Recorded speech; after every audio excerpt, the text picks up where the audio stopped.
Good evening, ladies and gentlemen, and welcome to Barber Pond Park in Wayne, New Jersey. I'm David Suntup alongside Sean Yu. We're in today's crosstown lacrosse matchup. The Wayne Hills Patriots will take on the Wayne Valley Indians. So, Sean, this is going to be a very exciting matchup here today.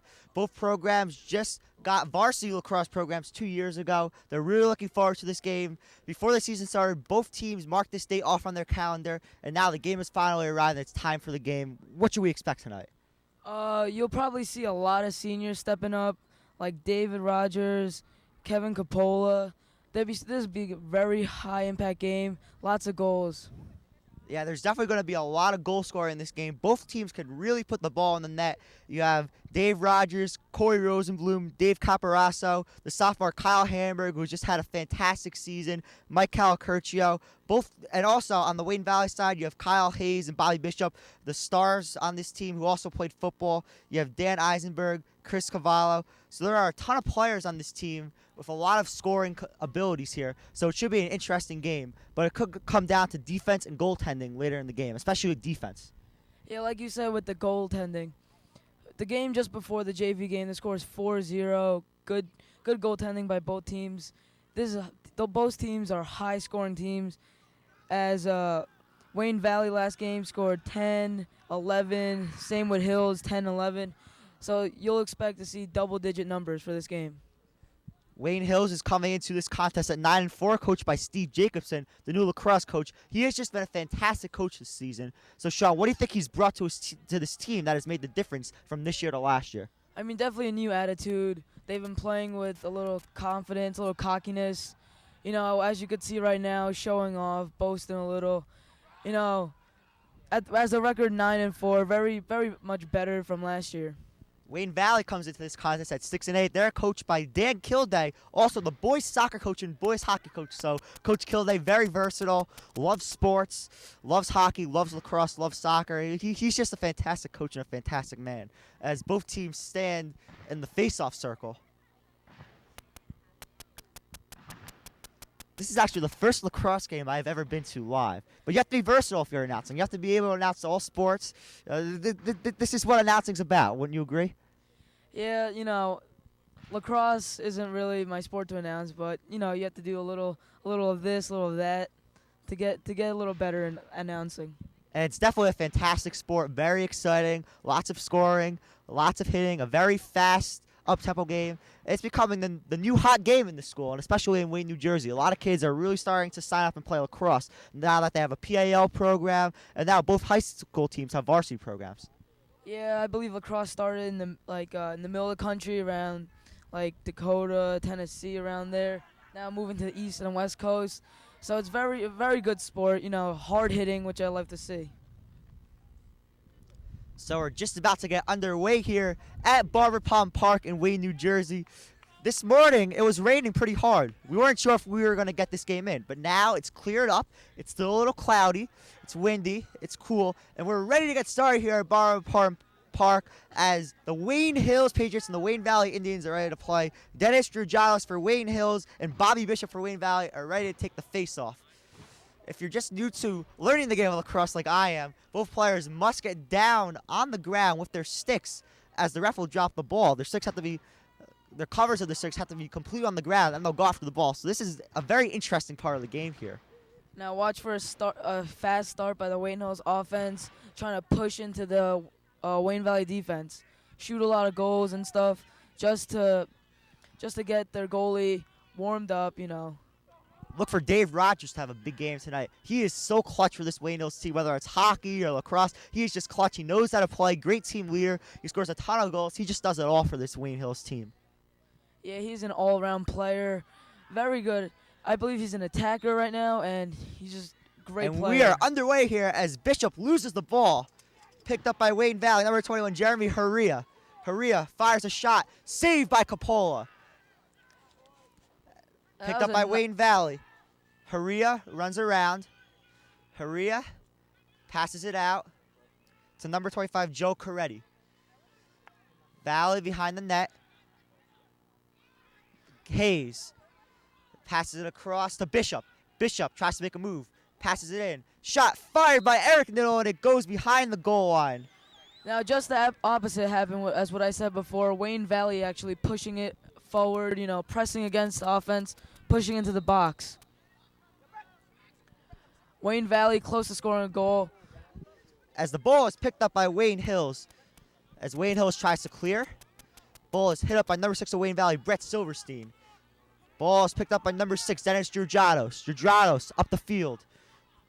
As the pass cannot be handled by Michael Calcurcio, the star senior on this team. Calcurcio behind the net. Calcurcio going against Brett Silverstein. Now, if Calcurcio caught that pass before, they would have had a good shot on a goal.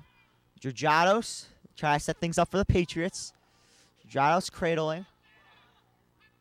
Georgianos pass it to Rogers. Rogers takes a few steps. Rogers tries to make a move. Rogers roll dodge, and the shot is blocked by number 2, Kyle, as it hits off his shoe. Now, that was a great push by Rogers, trying to get into the goal, trying to get more shots on the goal. Oh, also joining us tonight, Andrew Gayo has now come. He just had baseball practice, so he will be joining us momentarily as Dennis Georgianos handles the ball. Georgianos passes it to Rogers. Rogers tries to make a move as he cradles. Rogers against Hayes. Rogers to number 24, Michael Calcurcio. Calcurcio behind the net going against Silverstein. Oh, and the centering pass cannot be handled by J.R. Glita. Picked up by Kyle Hannenberg. Hannenberg also a defensive end on the football team. Very athletic, can really hit hard, and he's had a fantastic sophomore year. Hannenberg tries to center it to number 6, Joshua Giles, and the ball is handled and scooped up by Mike Wagner. Those are two great centers to the goal. Just couldn't connect for the Wayne Hills offense. Hayes up the field. Kyle Hayes also a wide receiver on the Wayne Valley football team.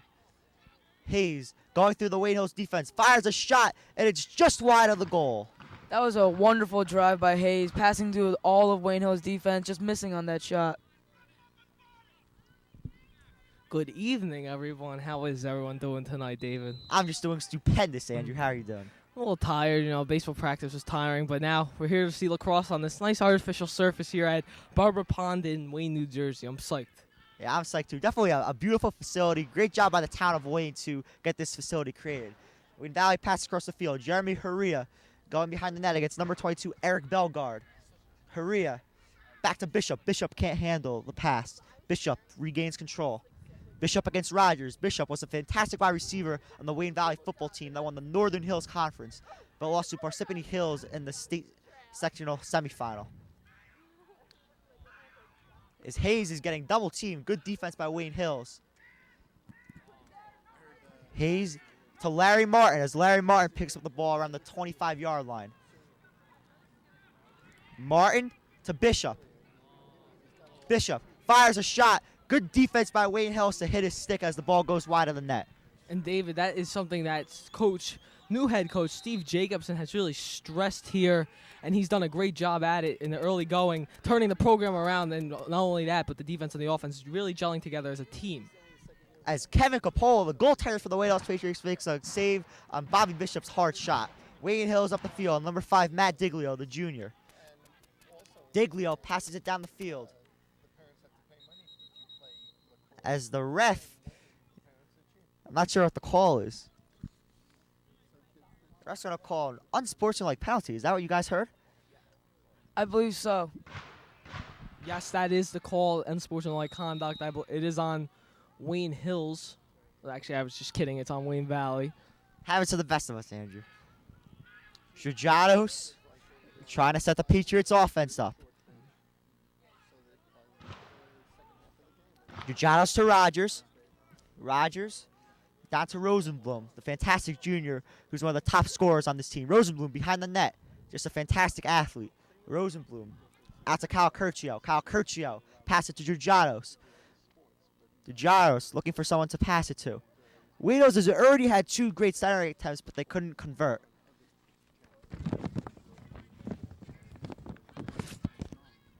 Georgianos going against Jemery Haria.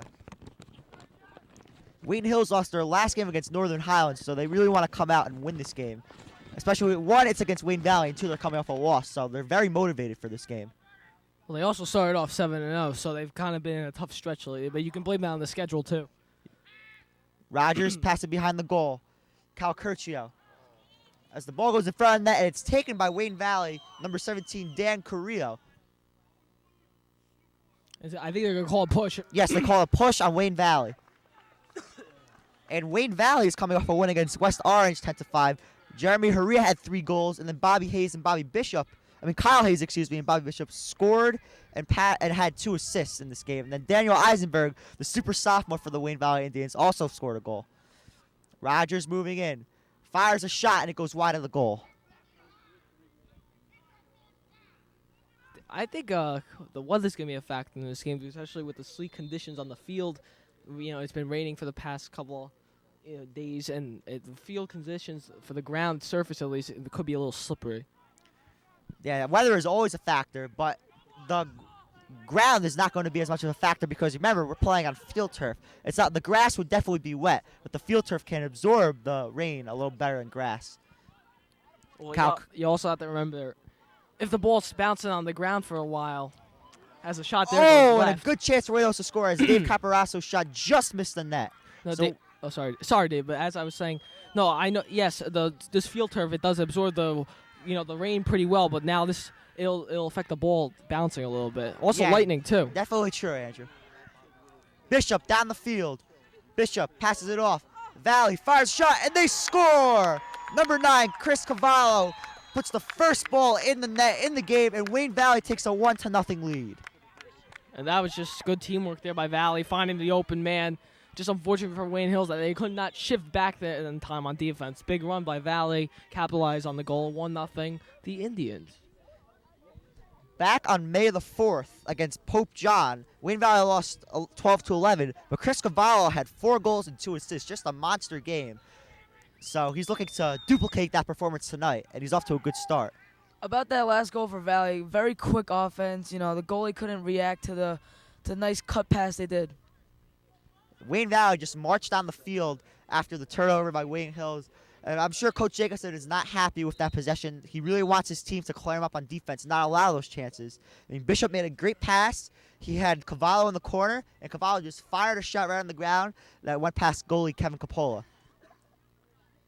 I believe Wayne Hills is calling a timeout, or the ref's checking a stick or something like that. And while we have a timeout, I'm going to give you tonight's trivia question. The trivia questions are back for the first time since February 22nd. That's the last time we did a game. February 22nd was the last time Andrew and I did a television broadcast for WHTV Sports. That was the Wayne Hills Ramapo hockey game, NBAL semifinals. Let's not rekindle the fire from that one. But anyways, tonight's trivia question is brought to you by Wade Hills High School. Study hard and get good grades. Which NCAA men's team won the 2005 National Championship for lacrosse? Was it A, Syracuse, B, Maryland, C, Penn State, or D, Johns Hopkins? Sorry about that. Answer coming up shortly. What do you guys think? You know what? I'm going to throw a curveball here, but I think I'm going to go none of the above. I'm going to go with William Patterson. I think William Patterson won the championship. Oh, Andrew Gayo. Well, Division III at least. They won the Division III championship. Well, I don't think they're good enough for Division I, Andrew. But Yeah, congratulations to the Pioneers of William Patterson for winning last Basketball, year. they could be getting the Division I soon if they keep winning. Jose Rambimbis has them winning on the winning note, so they could start getting Division I. As long as Aaron Monahan, the women's coach, they've really turned around the program for the past decade or so. Yeah, so definitely a program on the rise here. But anyways, Sean, what do you think? Great schools you just put out there. I'm thinking for Syracuse, they have a great lacrosse program.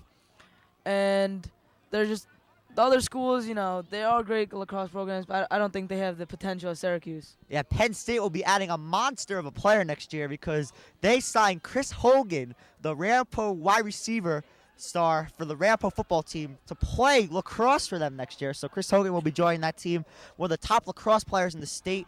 First team Bergen County last year, I believe. I think he was second or first team All-State for football this year, so he's just a fantastic athlete. And Wayne Hills saw him last week at Ramapo Stadium, and that was probably Wayne Hills' worst loss of the season because Ramapo is probably the top team in North Jersey. So Wayne Hills definitely getting a lot of good experience by playing against some good teams, and they're also beating the teams that they should beat, something that a good team does, like the Wayne Hills Patriots. Now, I just want to talk about the Patriots defense here.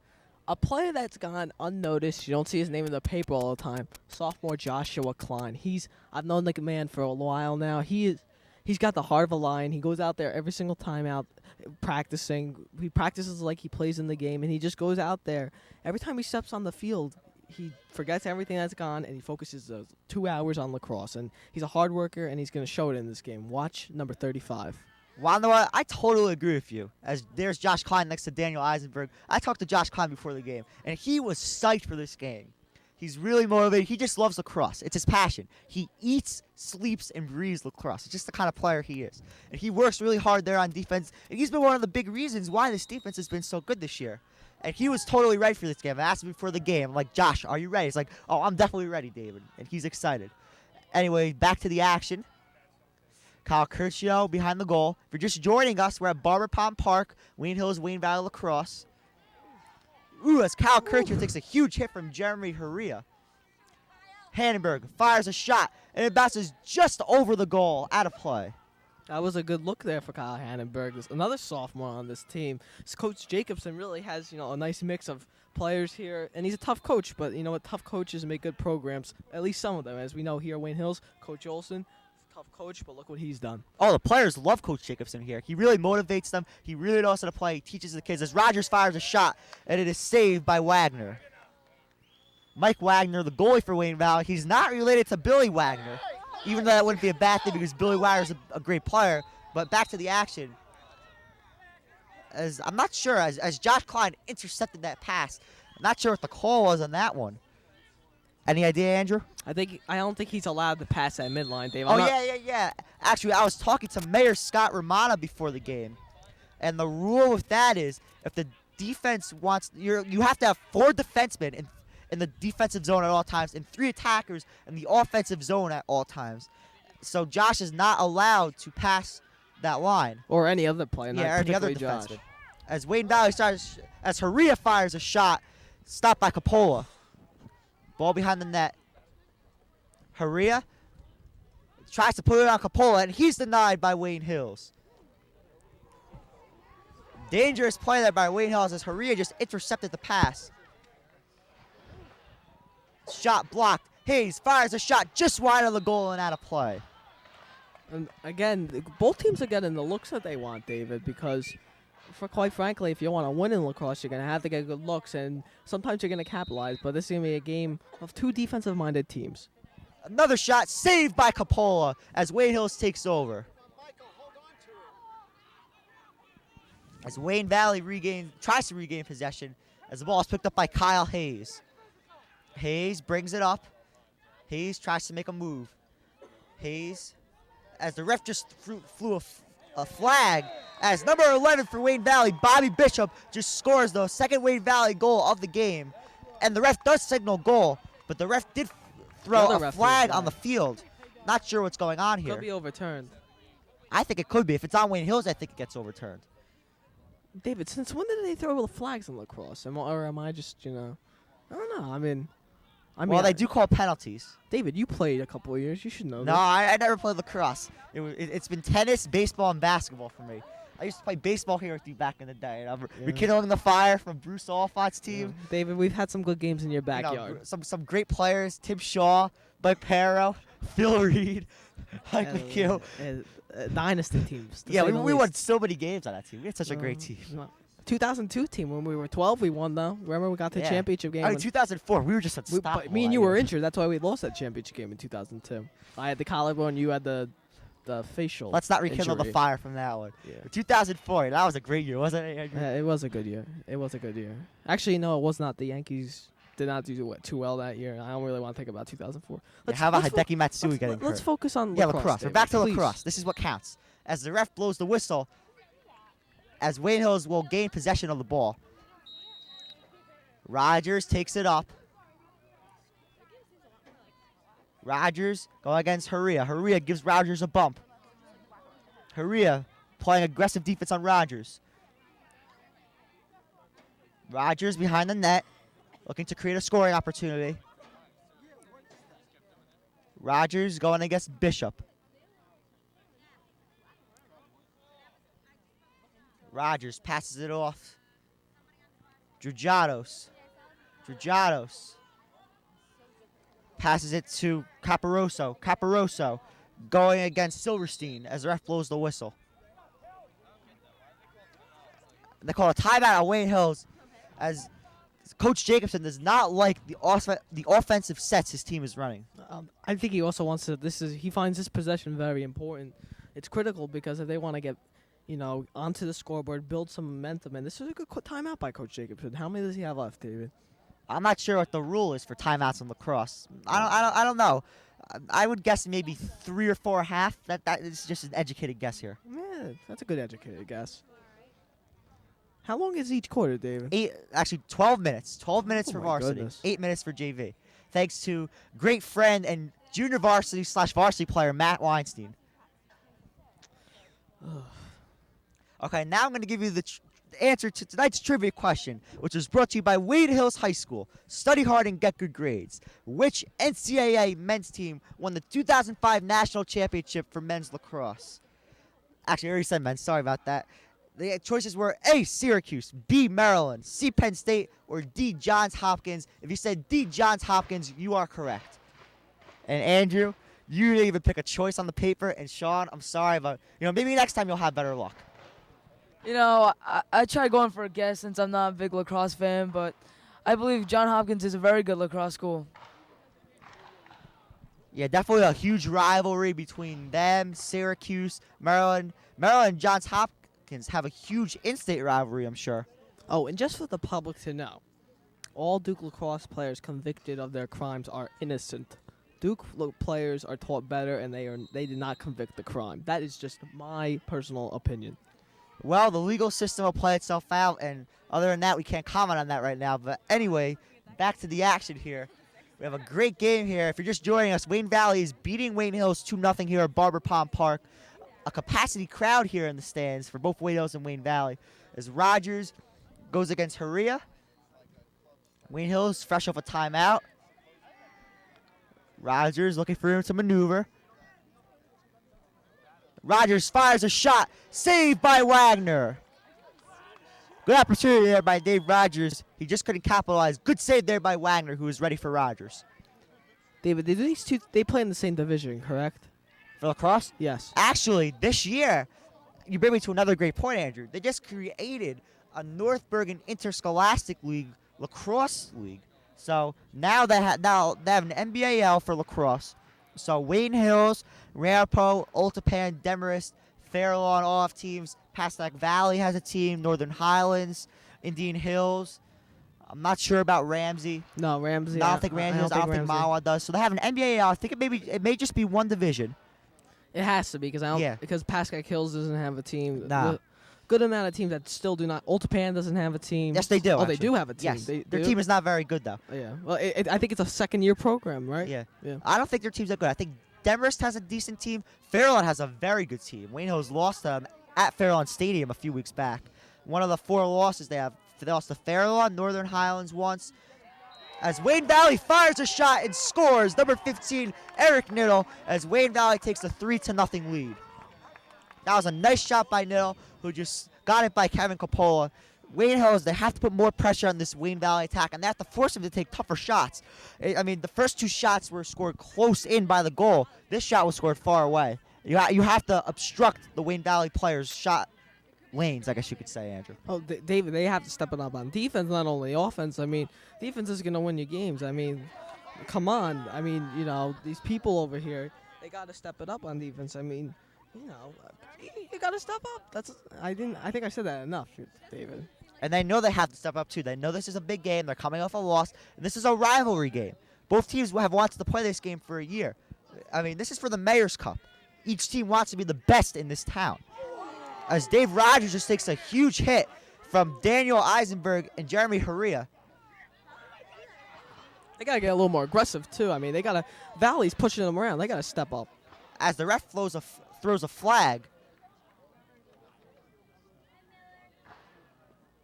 Wayne Valley behind the net. Eisenberg passes out to Bishop.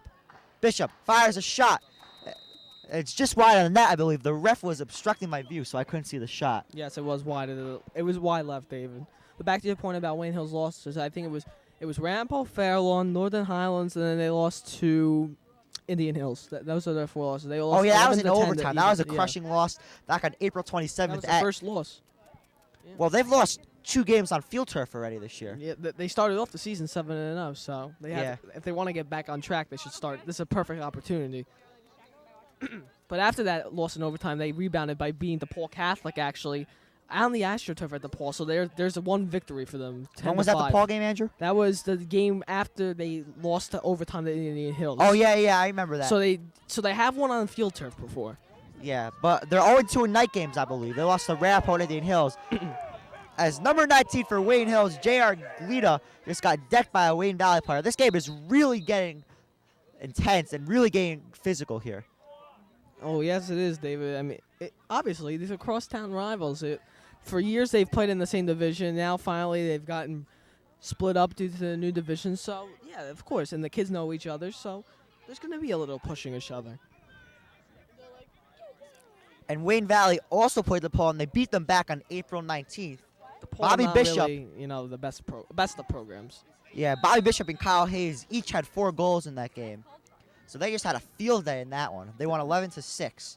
Yeah, you can also blame that on the enrollment because DePaul just doesn't have the same numbers that Wayne Valley and Wayne Hills do. Yeah, that's true, but maybe they could get some of the better kids in some sports because if they want to go to DePaul just for a certain sport. As Kyle Hamburg just gets through 2 defenders as he falls to the ground. As the ref throws a flag. Could be a penalty. Now, about the flag situation, Dave, I'm confused. I see the refs throwing up the flag and not blowing a whistle or anything, just letting the play go on. Well, maybe they want to see the play finish. I don't know. Sometimes, like football, they'll throw a flag, and then they want to see the play go on. Well, since lacrosse obviously is continuous, unlike football, when you have a play, then you have a set of downs where the clock can stop. In this case, for the referees, the play is continuous, so they can't blow the whistle. They can't blow the play dead during the middle. They have to wait for it to go out of bounds. So that's why As shot goes wide of the net. Good opportunity there for Wayne Hills. That was definitely a great pass, Michael Calacurcio. So Wayne Hills has gotten some decent looks. They just have to. You have to get the first one. They're down 3-0. You always want to get the first one back and then take it from there. Calacurcio behind the goal. Rogers, fires shot, he scores! Dave Rogers on a fantastic shot, top shelf, as Wayne Hills gets their first goal of the game, and they now trail 3-1. Beautiful shot there by Rogers from the left side. He just took a nice angle, and he got it into the corner there. David Rogers, very talented athlete, good hockey player, good lacrosse player, good announcer, good overall person. Good shot there by David. Just like I was talking about before, Dave Rogers, he is a clutch player.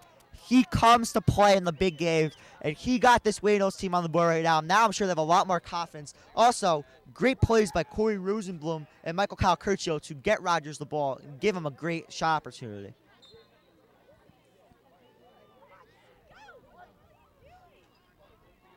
As Dave Rogers scoops up the initial face-off, and Rogers is running down the field. Rogers looking for room to maneuver. Rogers on the left side of the field. Rogers just scored Wayne Hills his first goal of the game. Rogers looking for more. Good defense there by Valley to force him away. As the ball is loose and the ground ball is scooped up by Kyle Hayes. Hayes looking to push. Oh, and the ball is picked up by Jeremy Haria. Good play there by Matt Digliotis to swipe the ball away and hit his stick. And I believe that is the end of the first quarter. Am I right, guys? Yes, it is. That is the end of the first quarter here at Barber Pond Park. The Wayne Valley Indians are defeating the Wayne Hills Patriots 3-1. We will be right back after this commercial break. Today, underage drinking is a serious problem. The truth is, teens drink. But we don't drink to get buzzed, we drink to get drunk. This may cause us to do stupid things we may not even remember. It won't stop. We'll keep drinking, and by the end of tonight's little party, 16 teens would have died from underage drinking. Make the right choices in the right frame of mind. Don't drink under the age. Units responding to Balsam Road, be advised, drivers possibly DWI. Welcome back to the second quarter of action here at Barbour Pond Park. The Wayne Valley Indians are defeating the Wayne Hills Patriots 3-1. And now I'm going to turn it over to JV lacrosse player Jake Silverman, who will take it over with the play-by-play duties from here. How are you doing, Jake? I'm doing fine, Dave. Thank you very much. Dave Rogers is taking the ball up around top side, passes up top, Michael Caracuccio. Caracuccio drives in, gets it checked away. Ball rolling around, scooped up by Valley, but a cross check on number 11 to Dennis Derrigato, and it will be Wayne Hills Patriot ball. Dennis Derrigato will pick up the ball, top left field. He's running it down. Patriots have set up in their formation of Mumbo. Entering the game now is Michael Caparelli. Subbing in. Back up top to Kyle Hannenberg. Hannenberg goes down to Dave Rogers. Rogers will now run it behind. Rogers now coming up top. Looks for the feed. Caps gets the ball. Shot. Oh, no good. Misses wide left. Out of bounds. Wayne Hills ball. With Corey Rosenblum chasing the ball out. So, Jake, you play on this team. Yes. What are your thoughts on the first quarter of this game? Well, in the first quarter, as we were getting yelled at in the huddle, Wayne Hills was just out hustled. They weren't stepping up. No one was pumped up for the game except the coaches. I think Wayne Hills needs to talk on defense, as Kevin Capola, the goalie for the senior goalie, was yelling as he came out when they called the first time out. They need to talk on defense. So what did the coaches say to you guys in the huddle to try to get the team motivated for the second quarter? They were just telling us how out-hustled we were, and we need to start concentrating and get motivated for this game, because this is a big game, and they respect us, and we don't have respect for them, and that's why they're playing with more hustle. We think this game's easy, and clearly it's being shown that this game is not easy at all. But you can see Hannenberg has it up top. Goes up to Dennis. Caps cutting. Dennis doesn't look for him. He goes to Hannenberg. Hannenberg now runs it up top.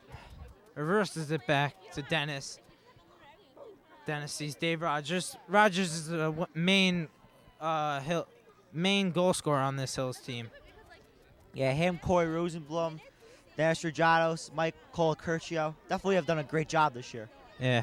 Kyle Hannenberg, though, has the fastest shot, and you just saw it right there as he rocketed a shot, but it bounced over the cage, and Corey again runs for the ball. Now in lacrosse, it's not who shoots it out of bounds, it's whoever is closest to the ball when it goes out. They get the ball and retain possession. Definitely an interesting rule. It's more about being in the right place at the right time. Yeah. Corey Rosenblum with a nice shot there, though it's right off the helmet of the goalie. Derrigatos caught it, shot it back, but missed. And again, Rosenblum is showing some hustle and running after. Clearly, he's listened to Coach, who is going absolutely maniac on the sideline, and is hustling. Everyone, though, wants to listen to Coach. And because he knows what he's talking about. He's a legendary coach in the state of New Jersey, and when you listen to him, you win. Yeah, as you could definitely see from this year, as Wayne Hills is 9-4 coming into this game. 9-4 is just our conference game. In scrimmages, we were almost undefeated as well, and we traveled to South Jersey in one tournament and beat some top teams in New Jersey. It was impressive, very impressive tournament. Well, it's obviously coaching that's turned the program around, because last year in its first year of the varsity program, the record was not there. I mean, the talent was, and then same kids this year, and the coaches, Jacobson has really done a great job of turning the program around. Oh, definitely. He knows his stuff, and he knows how to use his players, too. I mean, last year, JR, the second leading goal scorer, was a long stick defender, and now Coach sees his potential as an attackman, puts him at attack, and look, JR's lining up other teams for goals every game. So now it seems to be Wayne Hills' ball. Calacuccio bringing it in.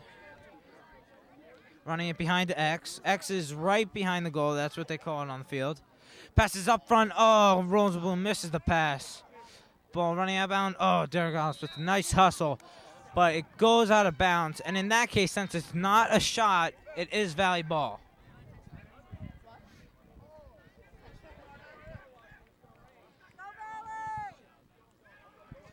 Jake, did the coaches say did they change anything in terms of offensive sets or defensive schemes or anything like that after the first quarter? Well, they saw that when they were getting on offense, they were shooting, but and getting goals. They basically they didn't really. All they do is said get more shots off because they felt they were passing around too much and they felt they weren't having the right teamwork. But they really didn't change much around. Now Wayne Valley has possession. Oh, nice cutting across number 28. But ball goes out of bounds, and this is Wayne Hill's ball. And Josh Klein will be taking it out. Klein is one of the better defenders, but is injury prone due to injury in his ankle, but has been a key member of this Wayne Hill's defense. Yeah, he's definitely been a great player this year. I know the ankle's probably been bothering him a little bit, but he's playing through it. You know, the great players are the ones who play through injuries. They play hard, and he's not going to let that ankle affect him. He's going to go out there, give 110%, and always help his team and try to win games. That's just the kind of player Josh is. Dennis coming in. Gayo's coming in. But loses the ball right here. It's scooped up and by Valley running down the field. And the fast break sees the goal. 11. Bobby Bishop with the shot. Oh, no. But it's Wayne Valley ball. It doesn't seem that Matt Diglio is happy with that goal. He felt he was closest, but the ref sees otherwise. Valley ball. Good defense there by Josh Klein on Bobby Bishop to impede his shot at the goal and force Bobby Bishop to shoot the ball out of bounds. Wait, Jake, did they take one of those Wayne Valley goals away? They did. Oh, early in the first quarter, what they did is you can call a stick check on somebody or an equipment check. And in the first quarter, they looked at the stick and equipment of a Wayne Valley player because Coach Steve Jacobson thought there might be something wrong, and there was. In the gloves, there were cut holes, which he used to put his fingers through. You're definitely not allowed to do that. That is a penalty. Although the refs didn't call him for that, they called him for his illegal stick. Now, how a stick can be illegal is that his pocket is too deep and the ball stays in there, and it's real hard to check the ball out. So they took that goal away because his stick was illegal. So the score is only 2-1 then. Yes, the score is only 2-1. So the second goal was nullified, basically. It's done. All right. Yes. So thank you, Jake. That was a good point. Otherwise, we were lying to our viewers of the score because we had no altercation that the score was 2-1. So thank you, Jake. Yeah, you're welcome. Well, I knew they called a timeout before after that goal was scored, but then I saw the ref looking at a stick, and I thought maybe something isn't right here. So I knew he was looking at something, but we thought he called a timeout. I don't know if you could see him in that huddle right over there. Talking to the goalie, Bola, is Mark Jacobson, Steve Jacobson's Steve Jacobson's son. Sorry about that. He is the goalie coach, and I am the goalie for the JV team. Let me tell you, he is a wonderful coach, and he played in the MLL, the Major League Lacrosse, for the New Jersey Pride. He was a big-time goalie. He played in college, and he's even scored a goal against Notre Dame, which for a goalie is totally incredible. And he's a great coach. He's taught Kevin and me some great lessons, and Kevin's clearing has gotten a lot better. As you saw earlier in the game when he was running it up, he was able to clear it very successfully. Well, Jake, what has Mark Jacobson taught you that you didn't know last year, and how has he made you a better goalie? Well, he's taught me different ways to view angles, different ways to step to the ball. Especially, I had a private lesson with him last week. He is teaching me now how to get better down on the ball so the ball doesn't pop up and go right over your shoulder and your hands aren't jammed in. Because for goalies, it's really hard. You're getting a ball shot maybe 80 miles an hour at you. And it's not only scary, but it takes weird bounces. You got to be quick on your feet. Your hands have to be quick. You got to take steps to cut off the angle. And it's very hard. Dave Rogers in to clear the ball. Makes a long skip pass to a hidden Corey Rosenblum. That was the setup play. It's called Star. Rosenblum drives the cage, but instead thinks to go around. Rosenblum to Carl Cluccio. Carl Cluccio up top to Hannenberg. And the whistle's blown. Let's see what the whistle is.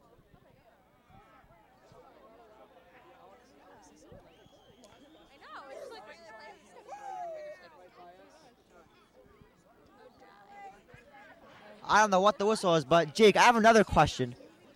I was talking to Mayor Scott Romana before, and we were talking about how Coach Jacobson has really helped your team out. He's really shown a lot of intensity, and he's really turned this program around. How much does Steve Jacobson work with the junior varsity squad? Because I know he's an old school coach, and sometimes the old school coaches train from below and really want to help the JV players out. Well, because actually, he's grooming them for varsity. Yeah, he works with us, but he mainly works with his varsity and leaves the JV up to Coach Luch. And Coach Luch is a first-year coach. He's learning along with his players. But, teams had some difficulties, but we're doing some good. That was a great save there by Chemical Polo. Yeah, just what you're talking about there, timing, cutting off angles, and being ready for shots. That shot came at Chemical Polo like a rocket. He was just ready for it, and he just deflected that shot up in the air. Yeah, and I bet if you ask Kevin, that might be one of his easier saves of the game, too. Because, that shot's not one of the harder ones. It looks real hard, too. But, he's so used to them because every day in practice, Mark Jacobson just drills us with those. And let me tell you, he's really prepared, Kevin, for this game, telling them where they're going to shoot from, how they're going to shoot, who's the shooters. Oh, I bet Valley does and tells them David Rogers, Corey Rosenblum, and JR are going to shoot for Hills.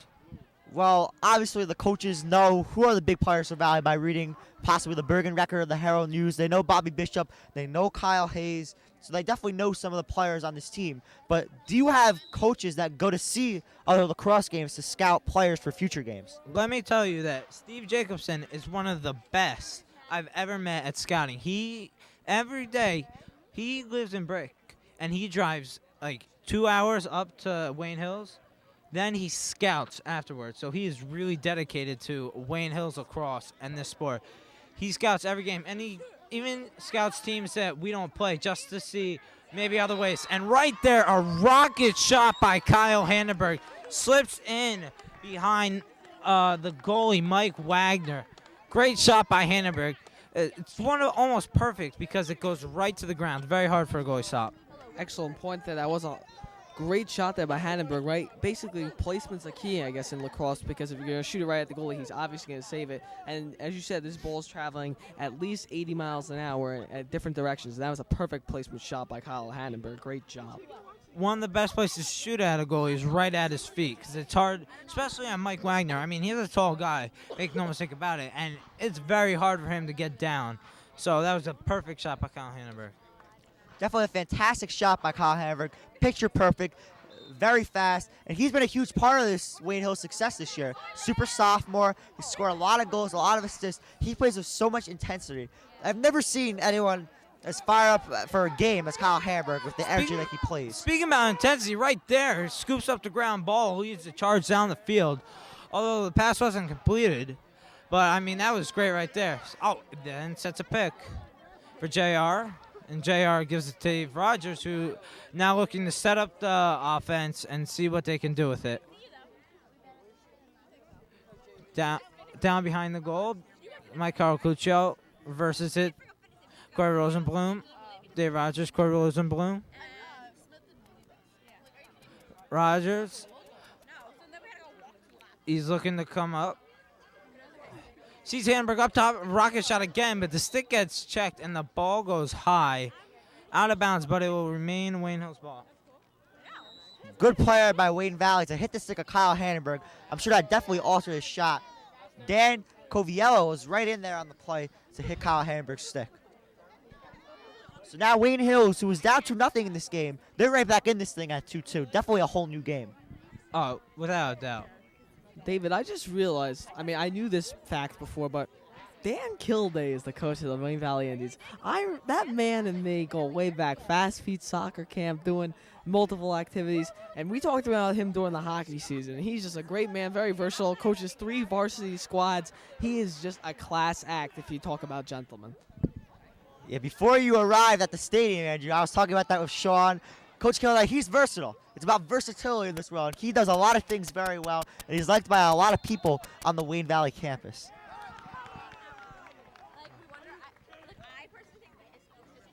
If you're just joining us, we are at Barber Pond Park in Wayne, New Jersey. The Wayne Hills Patriots and the Wayne Valley Indians are tied at 2 in this fantastic men's lacrosse matchup.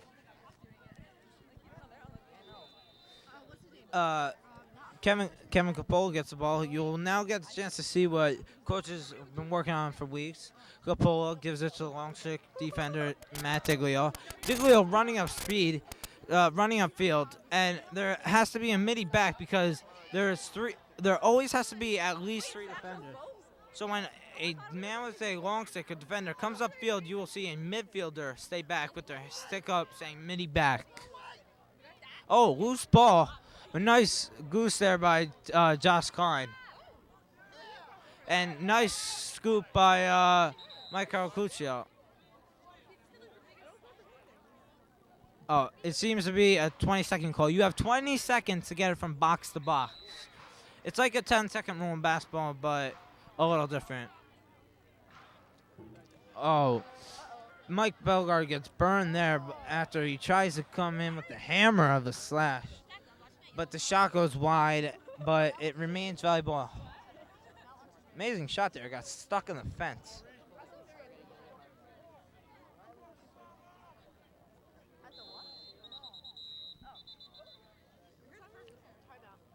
Seems to be a timeout. Wayne Valley calls timeout. While we take a moment, on Channel 77, please watch the 30-minute drill. You can watch this show to see David Suntup, Ryan Dubin, Andrew Axelband, Matt DeBow, Andrew Gayo, myself, and the one and only Matthew the Cheeseburger Taylor. Check Channel 77 for local weekly shows, as we are coming up at the end of the year, and soon you'll see our blooper tape, which the memories will last forever. So I know if you are a weekly watcher of the 30-minute drill, you know Andrew Gayo, he always calls Matt Taylor a different nickname every week. One week it was Alex Penn, but Matt Taylor is not Alex Penn. The next week it was Matthew Cheeseburger Taylor. The next week it was Matthew the one and only Taylor. So Andrew, this coming week we got Mets Yankees preview. We're going to talk about Mets baseball, Yankees baseball, some NBA playoffs. Matt Taylor is going to be on the show this week. What's his nickname going to be? We keep it confidential, David. I come up with it as at the spur of the moment. I keep this. I don't. It's not like it. First thing that pops to my mind. That's a secret, but I'm not telling you. I have a good idea though. Well, I can't wait to see it. I'm all psyched up. When I open that sequence on Monday and I see what you captured, I'll be very happy, I'm sure. But if you want to see the bloopers at the end of the year, the show will be broadcasted sometime in June. Alan Birdstein and AJ Levine are working diligently on these bloopers, and you will just love them. They're just fantastic. And also, if you have any questions, comments, or suggestions, please email the Wayne Hills Video Club at WayneHillsTV@yahoo.com. Once again, that is WayneHillsTV@yahoo.com.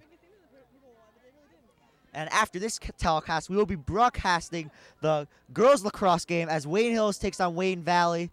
That is on May 20th, a Saturday at 10 a.m. It should be a fantastic game. Wayne Hills has just been fantastic this year. Yesterday, they beat Ultapan 21-3. I believe about 8 different players scored goals. They just demolished Ultapan.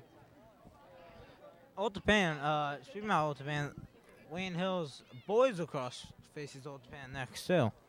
Ultapan has been struggling a little bit this year for boys, right, Jake? Yeah, I believe they have. I remember even the JV team got a win against them, I think. Ooh, shot. Oh, beautiful save right in between his legs. Number 9 on Valley tried to poke it in, although he went in the crease, and I believe that was Chris Cavallo. Although that might be considered illegal. I don't know why they didn't call it, but anyway, it's a beautiful save by Kevin Cavallo. Kevin Capola, you mean? Kevin Capola. Thank you so look, much. Listen to me. You're tired from the JV lacrosse game, fatigue setting, and don't worry about it. If you make a mistake, it happens. You know, Jake, it happens to the best of us. We're all a little rusty. The last game you did for us, back in the day, February 16th, basketball, Wayne Hills Fairlawn. We kindled in the fire. Scott Schultz played a whale of a ball game. He had a double-double. Mike Peischel played great in that game, had some clutch free throws. So I'm really rekindling the fire here. It's been a while for all three of us. I'm amazed you remember that. You amaze me. I try my best. That's all you can ask for. Wow. JR Glitter with the ball behind. Running it up top. Gives it to Dave Rogers. Rogers now running. You can hear Coach Jacobson shouting directions from the sidelines. As gives it to Jared Gados behind. Passes it. Kyle Cucciel to a cutting JR Glitter. But Kyle Hamburg instead shoots a rocket, but it's saved. And scoop ball. Oh, they tried to goose it in over the top of the cage. No goal. Flags all across the field. Jake, any idea of the penalty? Well, there might be. Let's see. Seems to be a penalty on Valley. So maybe it might have been a slash or a push in the back with possession. Jake, how come the goalies don't wear knee pads or something like that, or leg pads like in hockey? I get asked that a lot, and I'll tell you the answer. It's basically a macho thing. You wear that, and you're saying I have a weakness. Goalies wear the least amount of pads on the field. The only thing they wear is chest protector, a helmet, and a cup, and gloves. And everyone else. Oh, beautiful shot by Jared Glitter with the goal. Now Wayne Hills takes the lead 3-2. Yeah, Kyle Hannenberg had a great opportunity earlier on, and Wagner made a great save on a rocket by Hannenberg. And right after, Wayne Hills comes right back, and J.R. Glita scores the third goal for Wayne Hills as Wayne Hills takes the lead 3-2. As I was saying, though, goalies, you'll see on other players, they have elbow guards and shoulder pads. Goalies, well, for me, though, I take off my elbow protectors because I feel like, one, it's just showing weakness, and also it limits my movement, and same for the shoulder pads. It just limits that split second you have to get a shot off. Oh, Bobby Bishop running upfield. Looks for the fast break shot. Oh, misses, but the rebound goes to Valley, and Jeremy Hera picks the ball up. Up top to Kyle Hayes. The shot, no good. Josh Klein looking for the rebound.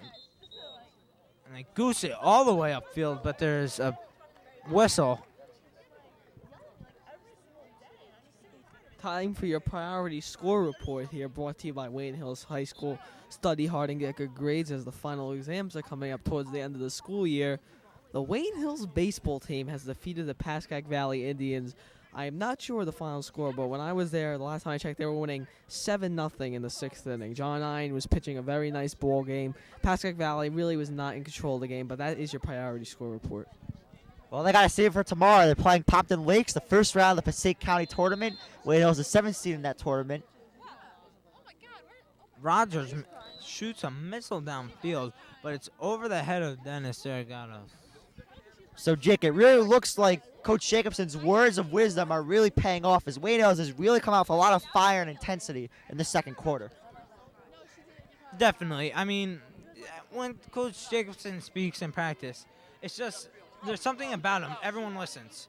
He draws something to him. I don't know if it's a loud voice, but that helps. But wow, jumping shot by Jeremy Hera, and it's wide as the quarter ends, and that will end the first half with Wayne Hills leading 3-2. So, guys, what do you think about the first half? Well, it's all been about aggressiveness. We saw the first quarter of Wayne Valley came out with just more aggression in it, and and now in the second quarter, you saw a Wayne Hills team that looked kind of revitalized. I guess coaching had to do with that.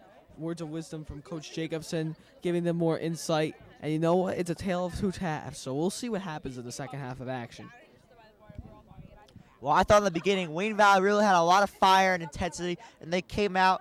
They got a couple of early goals. Chris Cavallo got a goal. Bobby Bishop scored a goal. So Wayne Valley really had the edge in this game early on. But then Dave Rogers. He's the captain of this team. He's a huge contributor on this team, and he is mad clutch. He got the first goal for Wayne Hills on a fantastic shot. Good passing from Corey Rosenblum and Mike Colacurcio. And then after that, Wayne Hills took over. Kyle Hannenberg got a fantastic hard shot, scored a goal. And then J.R. Glita got the go-ahead goal for Wayne Hills. So after the first quarter, Coach Jacobson was not happy with his team, and this team really took over from them. They showed a lot of fire, a lot of passion, and they really hustled out there, and you could really see it in the players' eyes. Well, let me tell you something. This game has been 2 different quarters completely. The first quarter was Valley dominating, out hustling Hills, scooping up the ground balls, playing. Wayne Hills was playing defense the whole time. And then end of first quarter comes. Coach Jacobson, words of wisdom, firing up his players. They come out in the second half and they listen. They respond to him, and they come out and they score the 2 goals.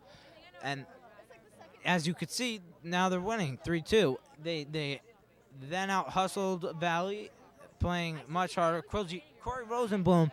Actually, you're not going to see it on the stat sheet, but he's been key right now because he's getting ground balls, scooping, and everything.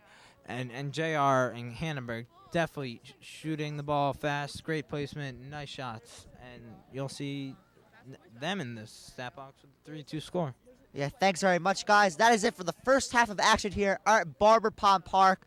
The Wayne Hills Patriots are leading the Wayne Valley Indians 3-2. This is the end of the first half. We will be right back after these commercial breaks for the second half of action.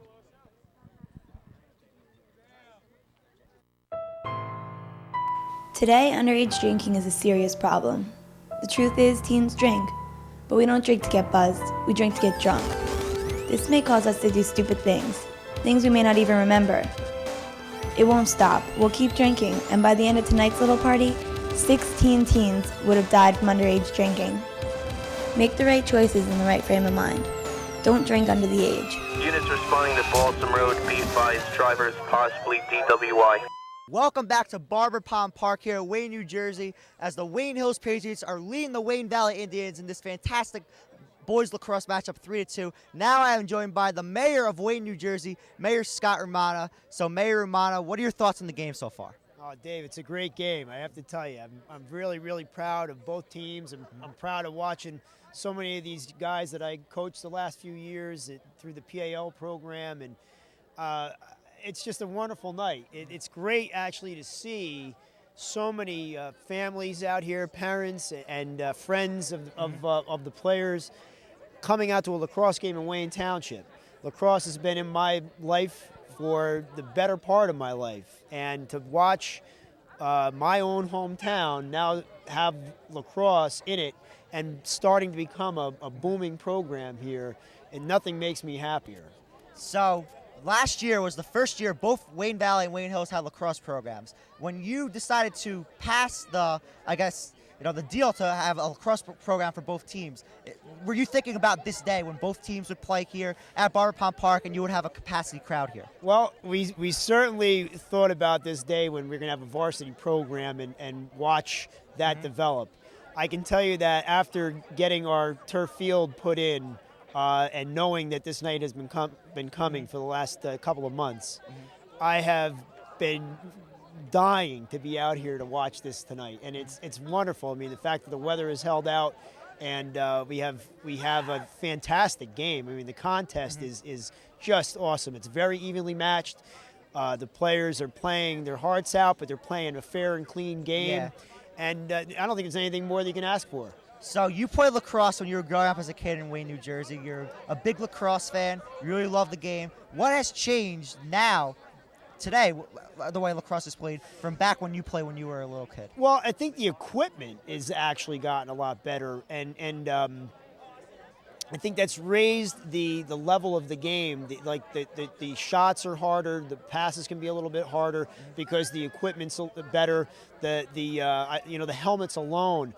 Our helmets were a bulkier helmet to wear on your head. Now it's a much more sleek style, and that's what I've seen the most in terms of changes to the game. the skill level of players gets better and better in New Jersey.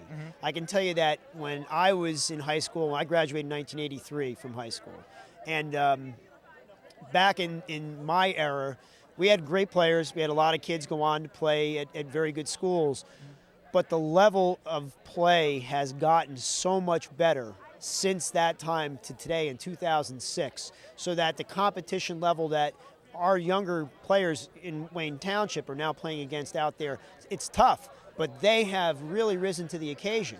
And I got to commend them and their coaching staffs, in the high schools for doing what they're doing here. So Wayne Hills in the first quarter, they were clearly outplayed by Wayne Valley. After Dave Rogers' goal in the first quarter, the second quarter starts. Wayne Hills has really come out, and they've been a different team. What did Wayne Hills do differently in the second quarter? Well, I think Coach Jacobson may have given him a little pep talk between the quarters.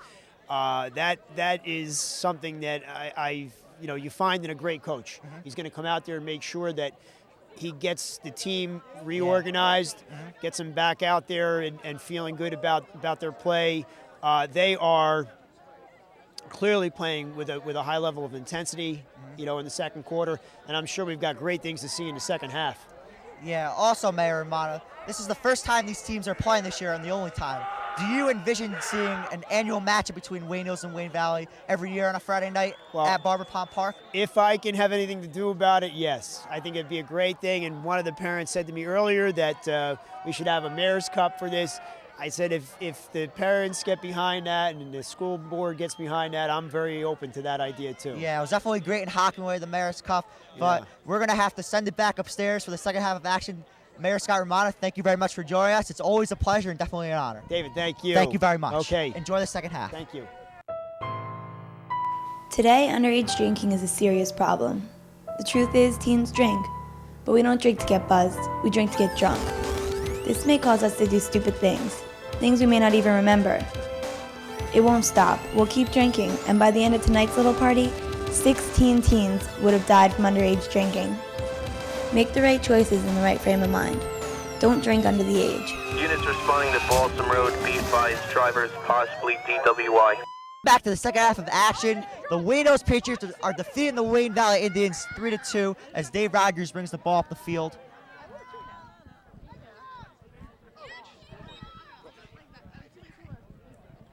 And now, the moment we've all been waiting for. We are joined by Wayne Today sports columnist Rich Stambolian. So, Rich, Wayne Hills is defeating the Wayne Valley Indians 3-2. Wayne Hills, they didn't show a lot of fire in the first quarter. In the second quarter, they were a totally different team. They scored 2 goals, and they gained the lead. What were your thoughts on the first half for Wayne Hills, especially the second quarter? Well, you look at this game, and it's obviously a rivalry game. I mean, both teams have played quite a number of games so far. It's relatively late in the season, but they've all got long memories. I remember last year that Valley won both games, and they were both intense battles. So you come into this game figuring that the early part of the game is going to be a little bit of an emotional test, and then they're going to settle down and play. But I'm sure the Hills kids know that it's not going to be a cakewalk, even though their record is much better than Valley's. So, I think we could expect a tight game so far today, and that's what we're seeing. I know Wayne Valley, just like you said, I know Wayne Valley beat Wayne Hills in both meetings last year, but do you think Wayne Hills, maybe they looked ahead and they saw Wayne Valley coming into this game with 6-8? Do you think maybe Wayne Hills was starting to overlook Wayne Valley a little bit? I don't think so. I think all the kids know that, face it, a lot of the kids know each other. I think they know what's at stake here. They're playing for bragging rights. And also, it's getting near the latter part of the season.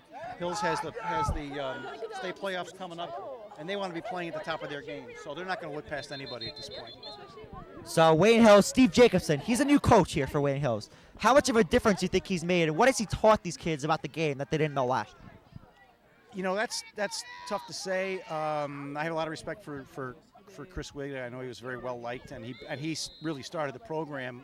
Coach Jacobson obviously is a more veteran coach. He knows the game.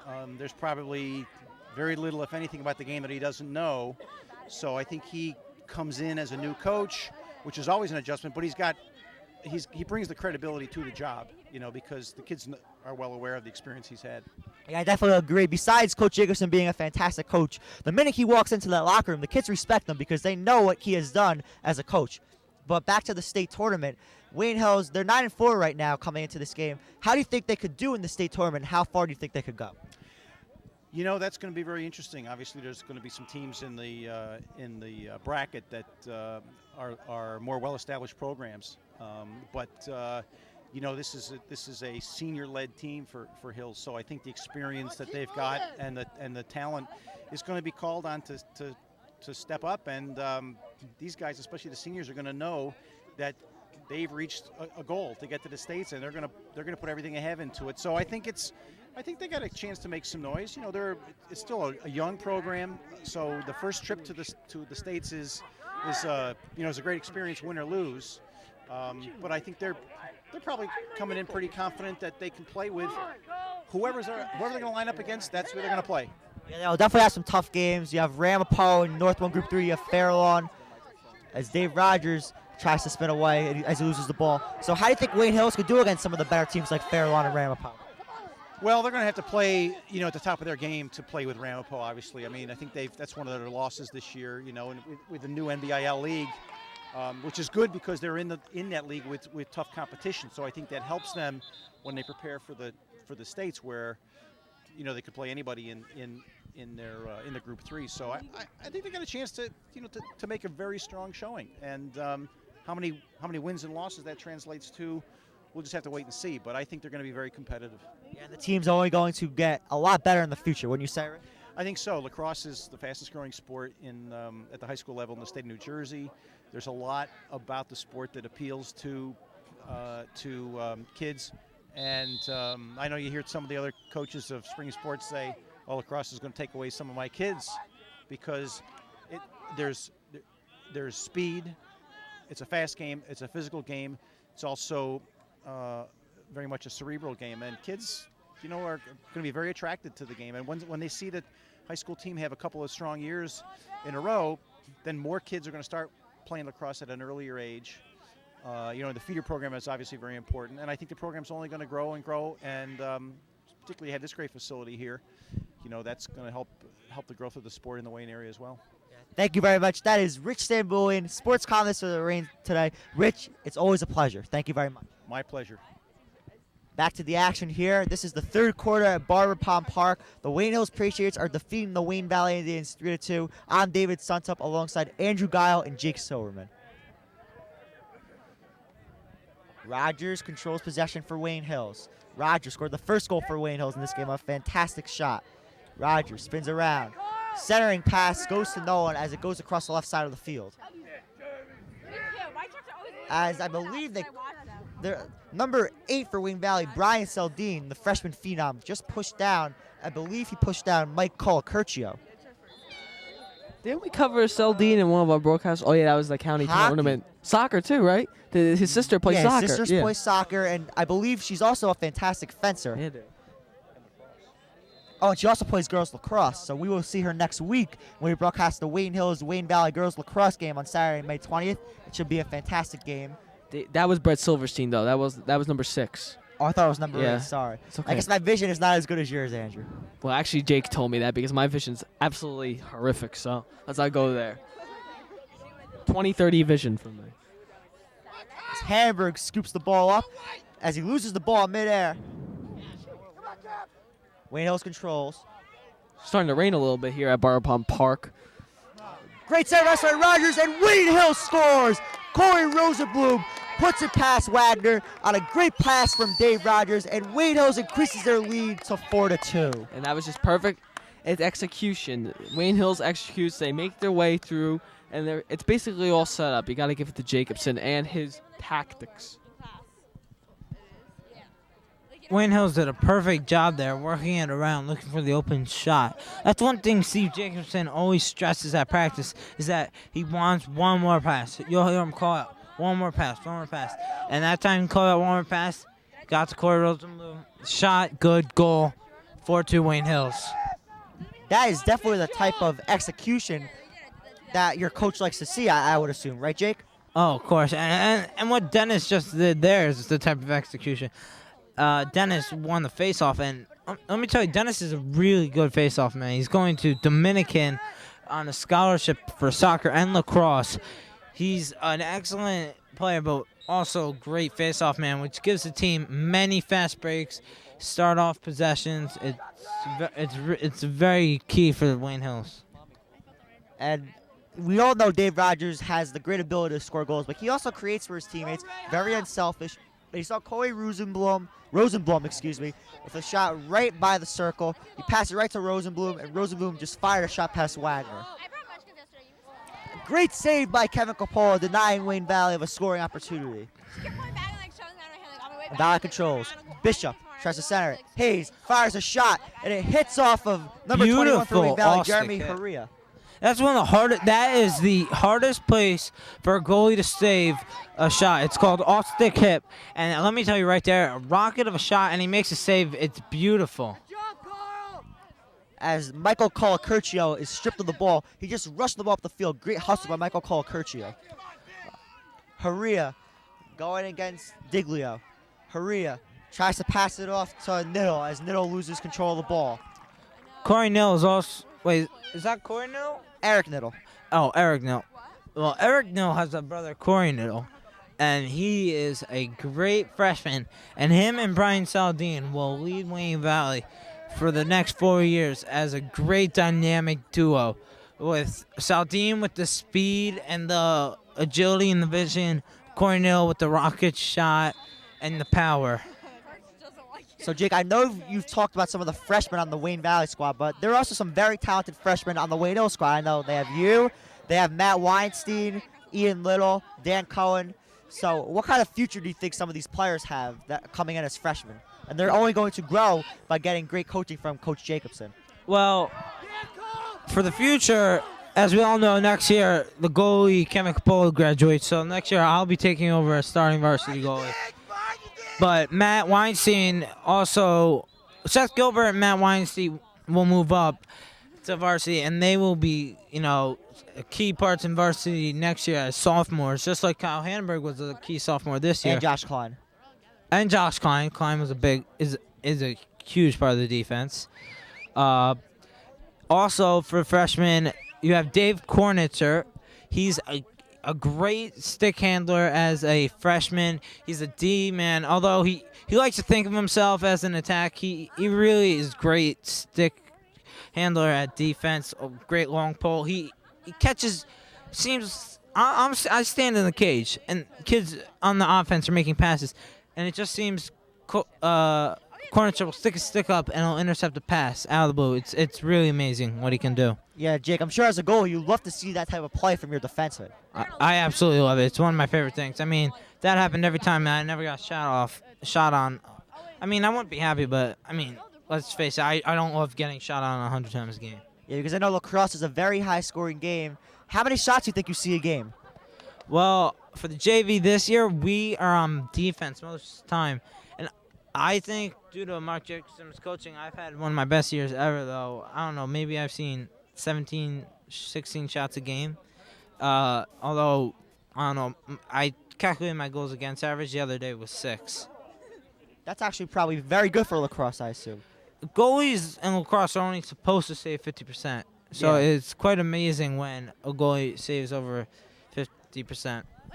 Let's not be too modest now, Jake, but no, I commend your ability, so it's a good job. Hey, it's a very tough position to play, knowing that one out of every 2 shots is going to get past you. It's not like hockey, where hockey goalies are expected to save 80% of the shots at least, or sometimes 90% mostly 90%. In high school, it could be around 85%, but mostly 90%. I try to be humble. Well, you try your best, Jake, and that's what counts, right? If you have any questions, comments, or suggestions, please email the Wayne Hills Video Club at WayneHillsTV@yahoo.com. Once again, that is WayneHillsTV@yahoo.com.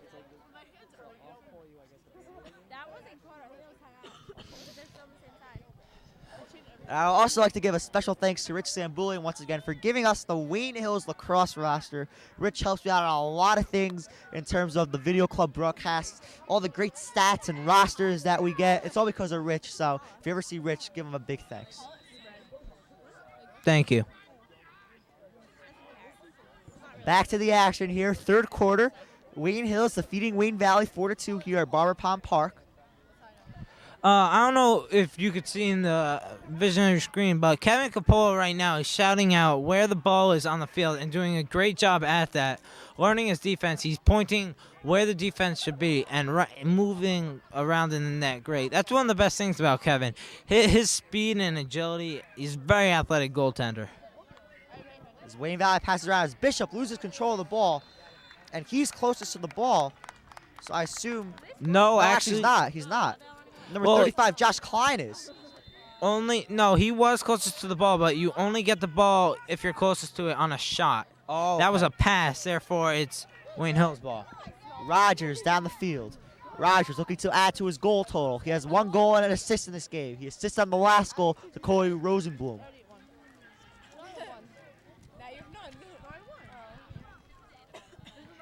Rosenblum behind the net. He scored the last goal for Wayne Hills. Rosenblum passes it out to Hannenberg. Kyle Hannenberg scored the second goal in this game on a fantastic shot. JR has a really nice shot. If he has a chance to get it up off, I think he scored a goal earlier in the game. You'll see another goal if he gets a chance to get his shot off again. Yes, he did the third goal of the game. He scored the goal-ahead goal. Rogers behind the goal.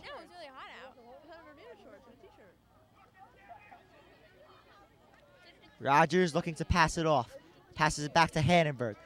Hannenberg passes high. That pass was intended for Jenis Dragados. So, Jake, do you watch a lot of college lacrosse at all? I would love to, but college lacrosse is not on TV a lot. Whenever I get a chance to see lacrosse on TV, I watch it. Although, unfortunately, the only lacrosse I see usually is NLL, National League Lacrosse, which is indoor, and it's much, much different than what you're seeing right here.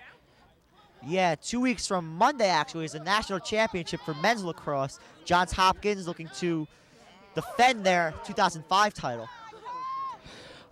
Speaking about lacrosse on TV, earlier this week, I believe maybe it was 2 days ago, Wayne Hills was selected by MSG to be put on the Lax Report show, sponsored by Aeropostale, as the First Sticks segment of the show. First Sticks looks at a team in a first or second year program that is being very successful, and we all know Wayne Hills' second year program, 9-4, that's very successful. So Wayne Hills will be on TV this Tuesday. Jake, thank you very much, because actually I am a very good friend of Mike Quick. I go to his broadcasting camp. I know you went to the camp last year. Oh, definitely. He's definitely a great man, and this is a new show. He really works hard, and if you know Mike Quick, you know how hard he works. He's out there every day. He works so hard. He really loves all these sports, football, basketball, and now he added a third sport to his repertoire in lacrosse, and he really loves the sport, fast-moving sport, great sport, and he's just doing a fantastic job on his show. Yes. Yeah, it's really a good show. You should check it out sometime. It's on MSG at 10:30, I believe. 10:30 every Tuesday. Yes. This is actually the second time Wayne Hills has been on it. They interviewed Coach Jacobson before. I snuck in a clip. I was just walking in the background. You're getting famous around the tri-state area, yeah. Mr. Silverman. Definitely. Maybe the Wayne Hills connection with football could help. That always helps. If you're just joining us, we are at Barber Pond Park in Wayne, New Jersey, as the Wayne Hills Patriots are defeating the Wayne Valley Indians 4-2. Wayne Hills goals have been scored by Dave Rogers, Kyle Hannenberg, J.R. Glita, and Corey Rosenblum.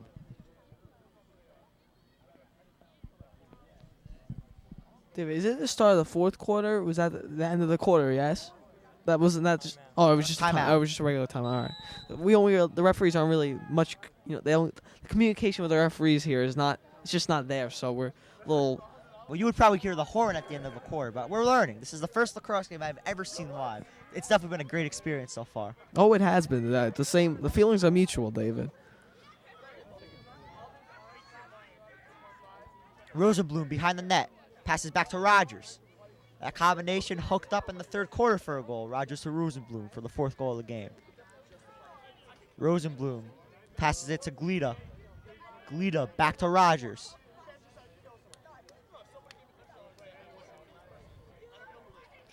Rogers looking to pass it off. Rogers has a goal and an assist in this game so far. Also a fantastic hockey player. Played his heart out for Darren Amerkini for 2 seasons. 4-year varsity player for hockey. I believe he's also a 4-year varsity player for Lacrosse, too. Yeah, and last year, first team All-County for Lacrosse. Very impressive.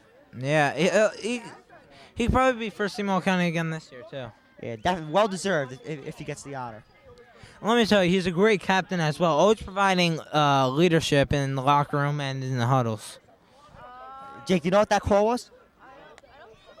No. The ref, It it was basically like the equivalent of a traveling signal in the NBA. Not sure at all.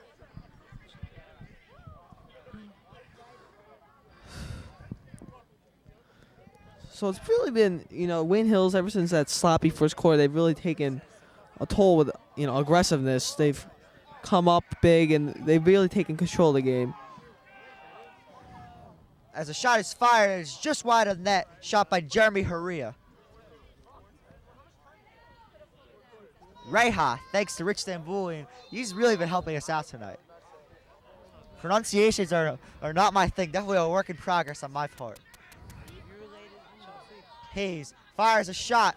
I believe, did that hit off a Valley player? I'm not sure. Scuffle in front of the net as the ref blows the whistle. I think that hit off a Valley player. Well, actually, I'm pretty sure that's a crease violation because Kevin Coppola had the ball in the net, and then there was a scuffle in front. Usually that's a crease violation, but it seems it's Valley ball, so I don't know what the call was. Maybe holding. Valley takes over. Bishop changes direction. Bishop passes it to Saldine. Saldine to Hayes. Hayes, as he throws an errant pass to Chris Cavallo, as Wayne Hills will take over possession.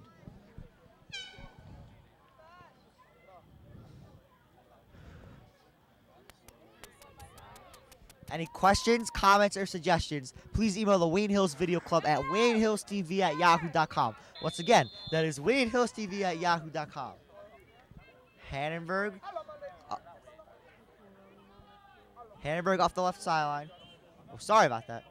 Oh, yeah, he still has the ball. Hannenberg passes it to Georgianos. Georgianos off to Rogers.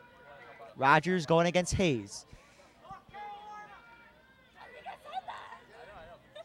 Rogers, Georgianos, shot right over the goal. Good defense by number 17, Dan Coviello, to hit Georgianos' stick and affect his shot.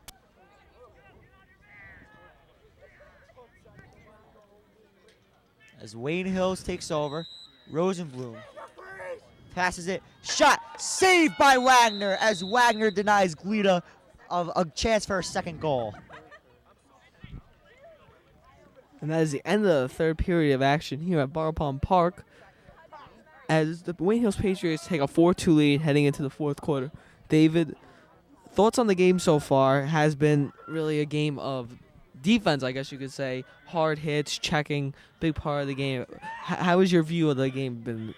Well, I'm pretty surprised because both of these teams are very high-scoring teams. They have very potent offenses, and after 3 quarters to see a 4-2 game, that's a rarity in lacrosse these days because it's usually a high-scoring game. As Jake said, when you're a goalie, 50% of the shots you're going to stop, and 50% of the shots are going to get past you. So it's definitely been a very unique game. Wayne Hills, they didn't play that well in the first period, but the last 2 periods they've really played well and they've really held their own. Speaking about high potent offenses, Valley in their last, 7 games? Yeah, 7 games, has scored over 10 goals each game, almost. 6 out of the last 7 games scored over 10 goals. Against West Orange, 10. Against Pope John, 11. Against Paramus Catholic, 13. Dwight Englewood, 10. DePaul, 11. Caldwell, 11. And then against Nutley, they had 7. So, I mean, they're a high-scoring offense. They are a high-scoring offense. Now, Jake, I want to talk to you about this now. Let's talk about the DePaul Catholic Spartans. Obviously, their record a little less than stellar, but You've been on the field against them. How is their program and how is their team? Well, we, the Wayne Hills Patriots, have faced them 4 times. Varsity has, the first time they handled them, they kept their main goal scorer, I forgot. Ryan Crawford. Crawford. They shut him down completely the first and second game. And but in the first game especially, they demolished DePaul. I even got in on the varsity game in that one. So, they had to be in by a lot. Second game, they had a little trouble, but they pulled out the win, and that's all that mattered. And on the JV level, even we beat them. So DePaul, they have great player in Crawford, but their program isn't too good. How's Mike Messina? Is he a good player? Messina is a big kid. I'm not going to lie. He's got a tremendous shot, and he's a very good player. So yeah, him and Crawford. They also are led by my boss, Mr. Turco. His dad, coach of Ramapo. They basically own lacrosse in North Jersey. They own Turf City where I work, and they own the Pride, the New Jersey professional team. Now with Crawford and Messina graduating, does DePaul have a future or no? I don't know. Crawford has scored most of the goals for the past 4 years, and Messina has been amazing. Although they do have Victor Trentacross, who is a good player, started lacrosse with his friend Kyle Hannenberg. Although Hannenberg seems to have developed a little bit better than Trentacross. Trentacross is a good player. As Rhea falls down and trips as he regains possession, Rhea behind the net. As Kevin Capola intercepts Rhea's pass. That pass was intended for Bobby Bishop. Capola passes up to Rogers. Rogers can't handle the pass as he scoops up the ground ball.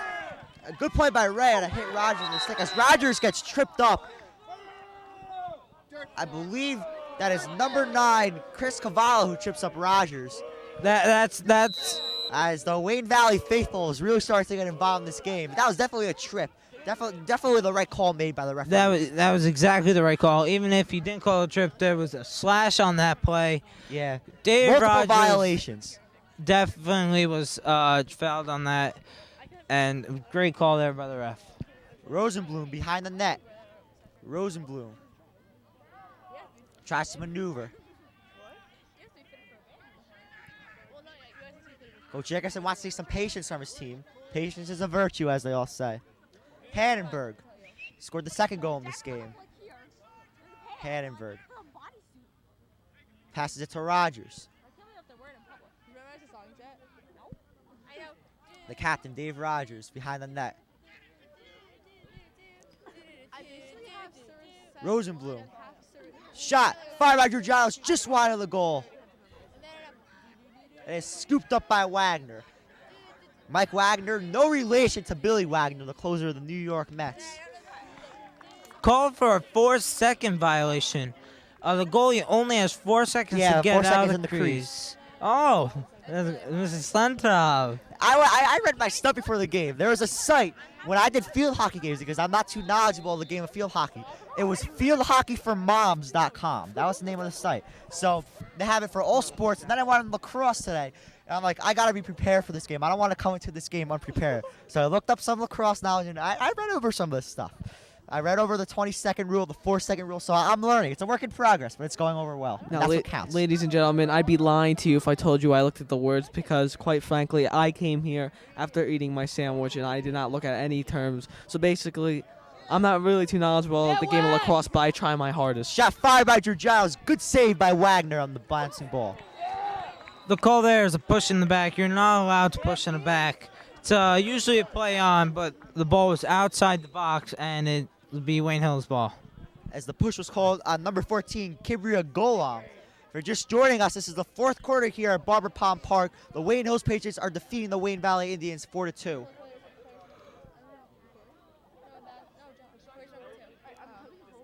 Rogers going against Kyle Hayes. Kyle Hayes has been on Dave Rogers the whole night. And Dave Rogers has had a fantastic game. 1 goal and 1 assist. Rogers will attend Michigan University next year. He'll be majoring in communications. He was a fantastic broadcaster for us, doing football games, doing a basketball game, doing a soccer game. Just fantastic. Next year, he'll hand over the announcing reins to me and Andrew. Oh. Call Curcio, pass it to Rosenblum. Rosenblum maneuvering, tries to center it. Oh. As Right there, that has to be a foul. flag. And someone on Wayne Valley, as Michael Curcio just got decked right in front of the net. That right there has to be a flag of hitting the helmet. Hitting the helmet is usually flagged down, but apparently the ref doesn't see it that way right now. I disagree, but, you know, the refs and me tend to disagree. Well, the refs, they're out there trying their best. I'm an umpire for Little League, and it's harder than you think. When I used to play Little League, I used to argue all the time with the officials. And now that I am one, you know, it's not as easy as you think. These officials are out there working. They're working their hearts out, and they're trying their best. And hopefully they get all the calls right. That's what you can ask for. And hopefully, if they happen to make a bad call, it doesn't determine the outcome of the game. Hannenberg regains possession. Hannenberg Center pass. passes it out. Oh, should Georgianos have shot that. hesitates to take the shot. Passed in. Goal. Shot. Beautiful save there by Wagner. I was surprised that Wagner saved that. I thought Wade knows how to go right there. I mean, they basically had a clear opportunity right in front of the net. I believe number 19, J.R. Guida, had a chance for a second goal. But Wagner robbed him of his second goal. Great clearing right there Bobby by Bishop Josh recovers Klein. the ground ball and then loses a great player by Dave Rogers to hit the ball out of his stick. That was Dave Rogers, number 9. Yeah, but Josh Klein also contributed to that. He was putting pressure on him too, David. Don't shortchange the sophomore, son. I didn't see Josh Klein. I apologize for that. We got to check that vision.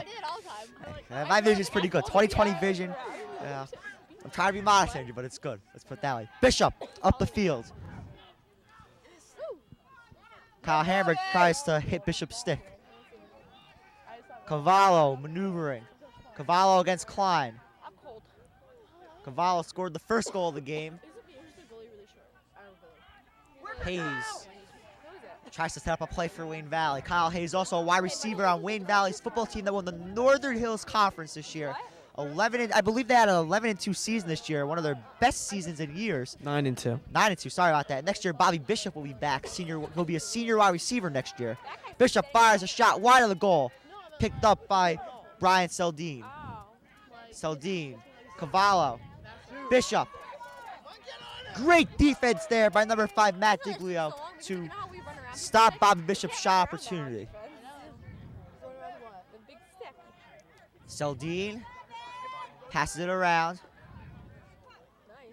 Rhea fires a shot. Good defense there by Wayne Hills. Is that a crease violation, Jake? No. Oh, well, they call that a crease violation, but I don't agree with that call. I didn't see anyone in the crease, but maybe there happened to be one. I didn't see it. I don't know. Maybe it was a good call. I didn't have to be paying attention. I was looking at the ball. So late in this game, the Wayne Valley faithful is really getting into this game, really getting excited. Well, they are notorious. You know how Wayne Hills, we have our rowdy hockey fans. They are rowdy in every single sport event that they do. Most of them are from the football team, and I've seen a couple games that I've attended, wrestling matches, and they're very rowdy, but they're faithful. So you got to give them that. I actually know a couple they're of them. very passionate fans at the hockey game. Even some of the littler kids who will be attending Wayne Valley High School in the future, they're very passionate about their Wayne Valley hockey team. Yeah, I actually know a couple. I had the privilege, me and our cameraman, William Pieper, we know a couple from the Young Men, Young Women Hebrew Association, and we played basketball, a couple of them, during the week. So I wish them the best, and they're very passionate. Let's keep it at that. Back to the action here. Are you a pro sports fan? Then watch the 30-minute drill with David Suntup, Ryan Dubin, Andrew Axelman, Matt Dubois, Andrew Gayo, and the one and only Matthew Taylor. Check Channel 77 for local listings. We have a weekly show, great sports talk. You can hear Andrew talk about his Yankees and how they're not living up to their potential. You can hear David talking about the Mets and how they're doing pretty well. You can hear us talk about New Jersey Nets basketball, maybe some more Major League Baseball, maybe some NFL talk.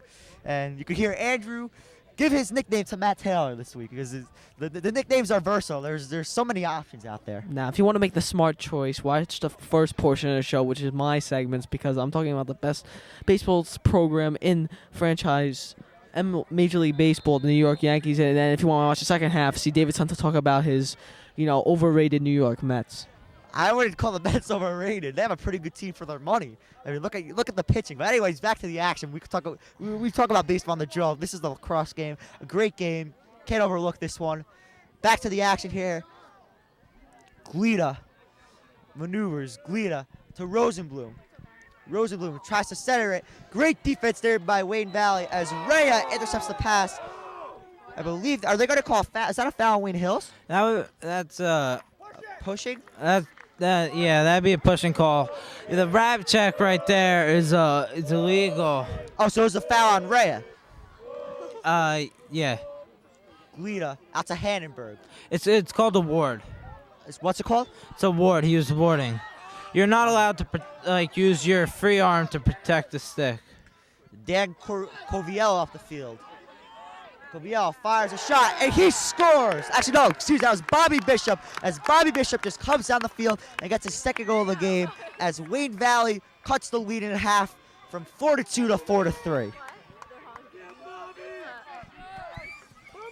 That was, at the end of the game here, that was very important for Wayne Valley to score there, because if they missed it there, the opportunities are getting very slimmer. So 4-3 now, the deficit's shorter, but I think Coach Jameson's going to settle his team down, and the defense is really going to clamp down and do what they've done the whole season. That's been their strength.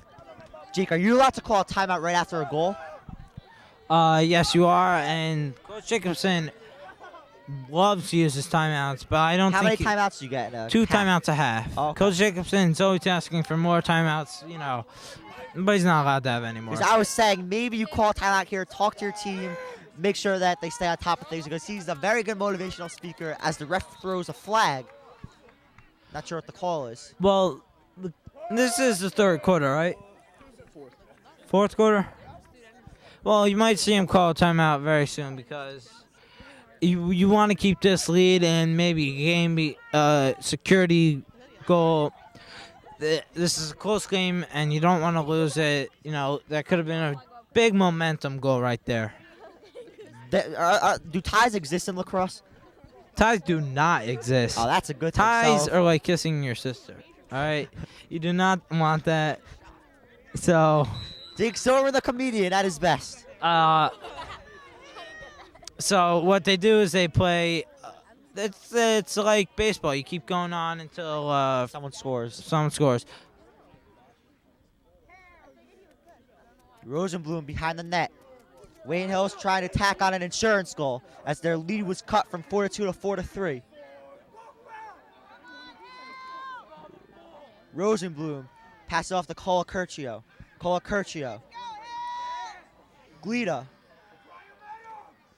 Glida back to Rosenblum. Rosenblum tries to center as the pass is deflected, I believe, by number 6, Brett Silverstein.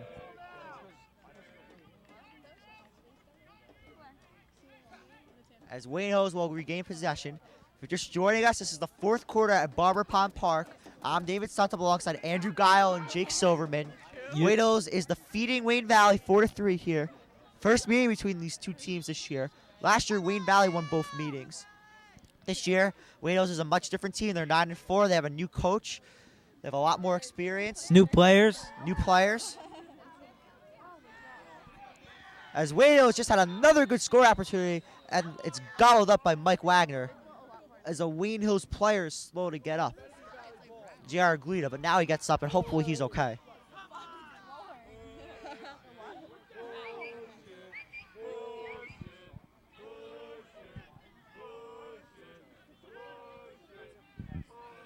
As I believe Wayne Hills will regain possession. Yeah, they called that a push on Wayne Valley. That's the right call in that situation. Glida passes off to Hannenberg. Dujados off to Rogers. Rogers to Rosenblum. Rosenblum to Glida. Wayne Hills passing it around. Being patient. Hannenberg passes it off to Dujados. Dujados back to Rogers. There might be something. Hannenberg is talking to the sideline. As Rogers tries to cut in, and he's good defense there by Kyle Hayes, not to let Dave Rogers cut to the middle. As Kyle Hannenberg down the field. Hammer looking for room to maneuver. Hannenberg off to Guida. Guida changes direction. Upcoming schedule for Wayne Hills, they play Ultapan and Demarest this coming week, I believe. Demarest has been pretty good this year, and Ultapan has not had such a good year. Wayne Hills is 2-0 against both teams this year. They beat each team once. And then I believe the state tournament starts. Rosenblum cuts through. Rosenblum fires a shot, hits the side of the net, and it's picked up by Mike Wagner. Before, you could see that Hannenberg was motioning to the sideline.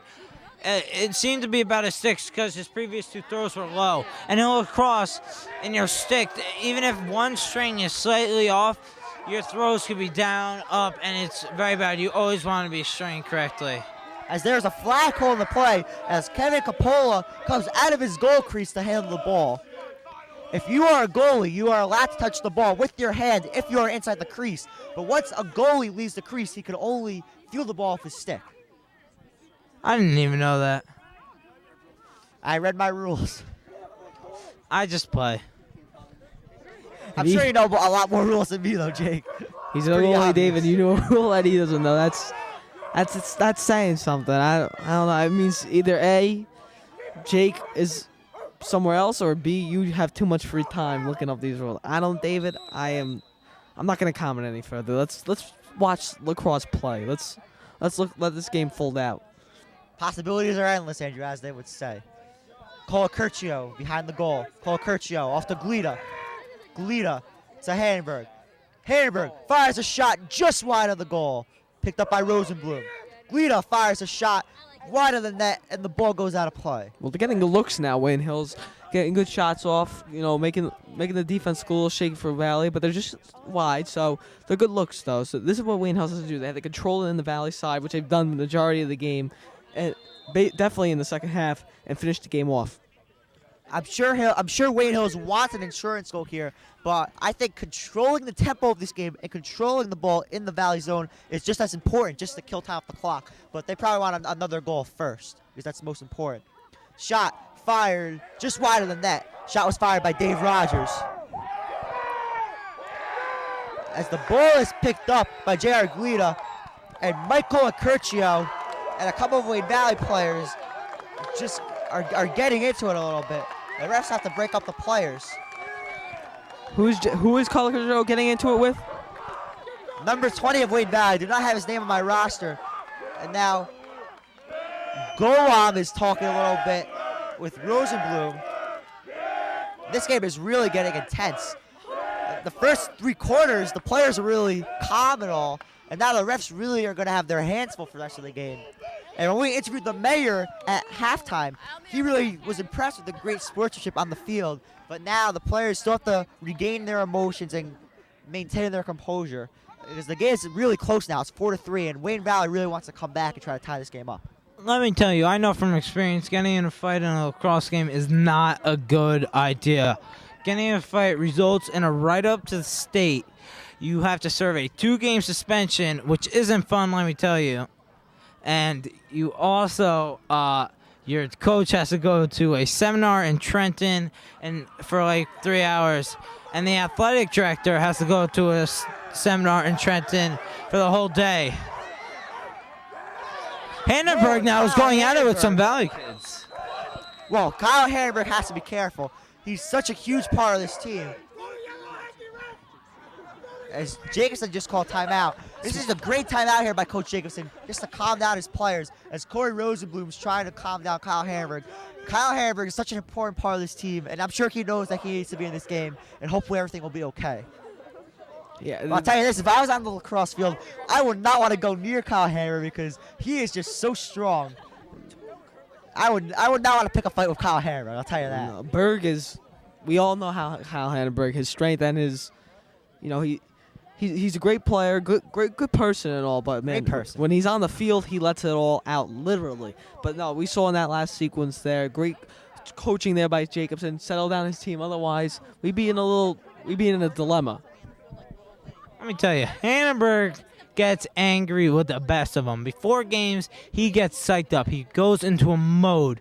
You do not mess with him, all right? You do not want to mess with him on the field.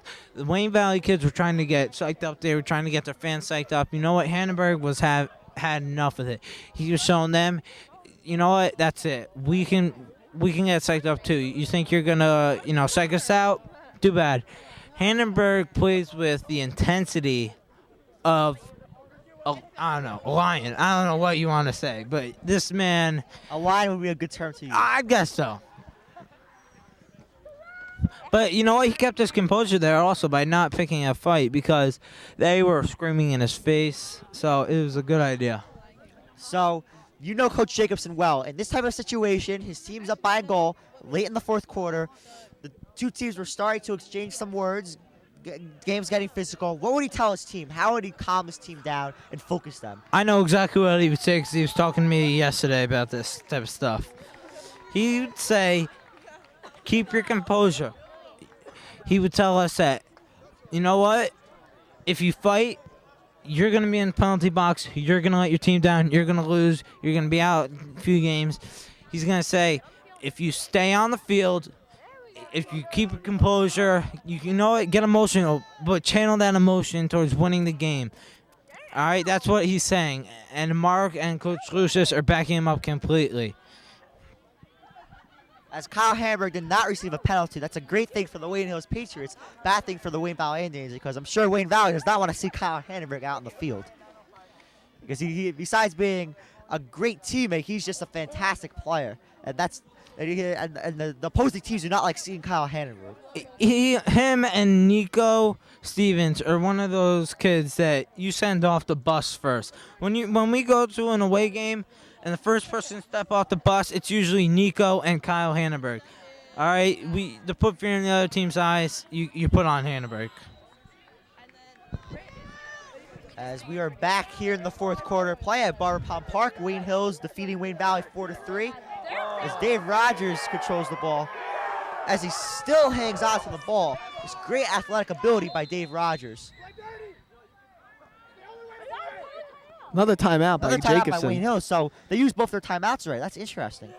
Well, there must not be a lot of time left, we have to figure. Yeah. And Jacobson has to settle his team down because you just see the pressure that Wayne Valley's putting on the Patriots. It hasn't been this most pressure since the first quarter in the game. So Jacobson just wants to settle down his players and just make them handle the adversity of this game. They don't want to lose this matchup. This is a key win game for them. They need to get to 10 wins. Maybe he also thinks that this is a huge possession for his team because we don't know how much time is left in this game. But I'm sure if he's calling a timeout, his second timeout, right after he called his first timeout, this possession must be of huge importance to his team.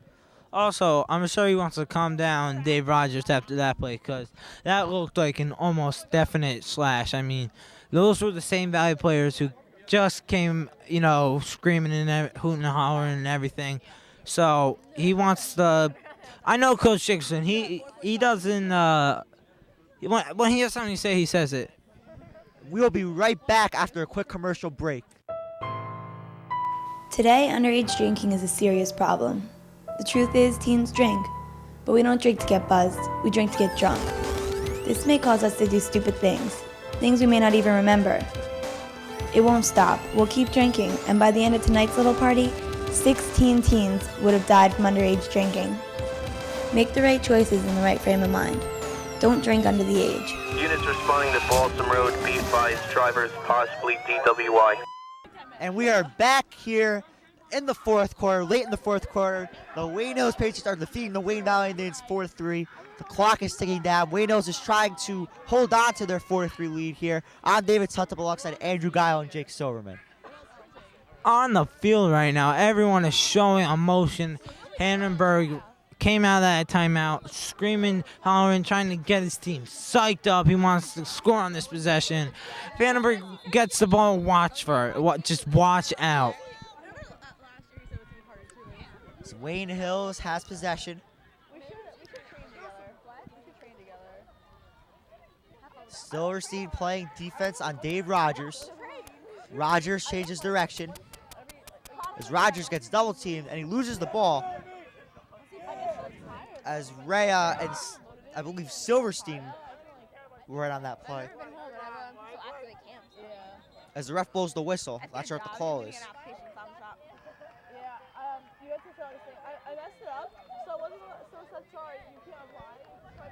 Wayne Hills has possession. Pass intended for Glita is over his head as the ball was out of play, and now it's Wayne Valley possession. Now, that was not good because that was a key possession for the Patriots, and now Wayne Valley regains possession. Wayne Hills has to stiffen up the defense dramatically here. Kyle Hayes up the field. Hayes passes it across to Martin. Shot fired as the shot by Chris Cavallo. I believe that hit off the post. As I believe Wayne Valley calls a timeout now. Yeah, Coach Kilday wants to settle down. They see another offensive possession here that he wants to capitalize on. Andrew, did that shot hit the post, I believe? Yes, it did. It did hit. I think it hit the top. Wayne Valley was very close to tying up this game. As someone is in... Oh, no, never mind. No, the ref was just retrieving the ball from Kyle Handenberg's stick. I thought there was going to be a stick check there for some reason. No. Valley actually had a goal disallowed after a stick check in the first period. And that play is proving to be very costly to the Wayne Valley Indians as of now, because if they got that goal, the game would be tied at 4. Bobby Bishop has scored 2 goals in this game for the Wayne Valley Indians. Chris Cavallo scored the first goal of the game. The Wayne Hills scoring summary. First goal of the game was scored by Dave Rogers. Then Kyle Handenberg scored a goal in the second quarter, followed by J.R. Glita. And then in the third quarter, Corey Rosenblum scored what proves to be right now the game-winning goal. If you have any questions, comments, or suggestions, please email the Wayne Hills Video Club at waynehillstv@yahoo.com. Once again, that is waynehillstv@yahoo.com. Andrew, we love those emails. We've gotten about 3 or 4 in this year, and everyone is just sacred in its own way.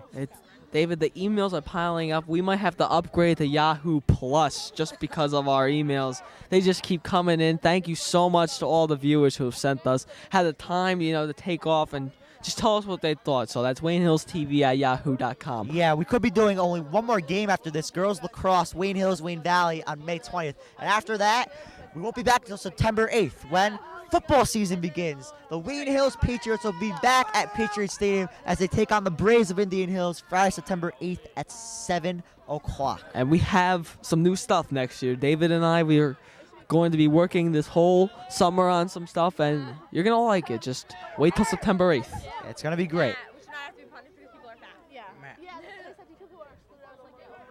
But anyway, it's also May 12th here, and we got a lacrosse game to talk about, so we can wait a little bit Yeah, for there's September. still probably, I'd say, about a 5-month wait for that. 4.5 months. Definitely very exciting. Wayne Hills football team going for a 3-peat this year. 4 out of the last 5 going for. Yeah, should be a great year. Anyways, back to the action here. Late in the fourth quarter at Barber Pond Field. 4-3 in favor of the Wayne Hills Patriots. Wayne Valley controls possession in the Wayne Hills zone.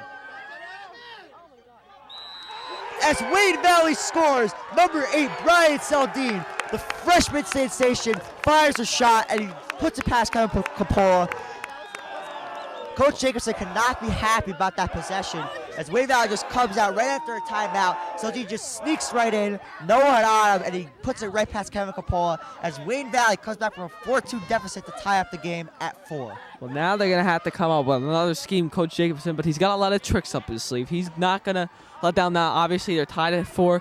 I can tell you right now, after this possession, Kyle Handenberg is going to be fired up. They're going to move the ball around. They're going to put the pressure on the Indians. Here they go. Like I was talking about before, as the Wayne Valley faithful is doing the tomahawk chant here at Barber Pond Park, Dave Rogers, he lives for these moments. These are his moments. He loves scoring game-winning goals. I can see someone like Dave Rogers taking over this game and saying, I want the ball in my stick, and I want to put the ball past Mr. Wagner in goal for the Indians.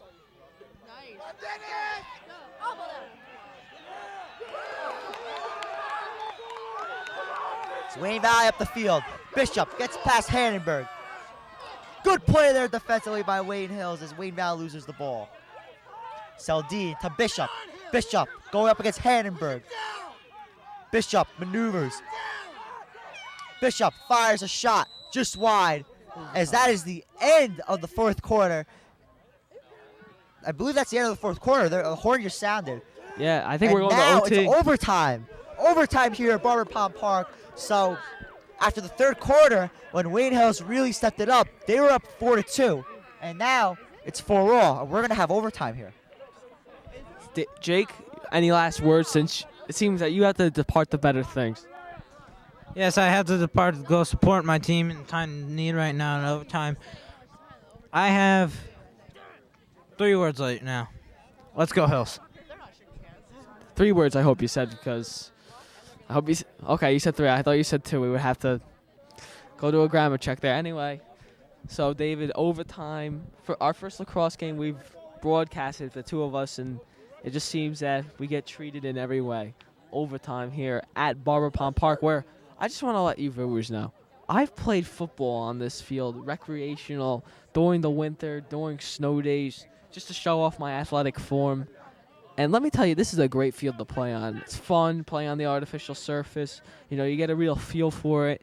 I've actually played with Josh Klein on this field. I have to have the privilege of saying that, you know. We played together. He's a on this famous field. man in this town. He really is.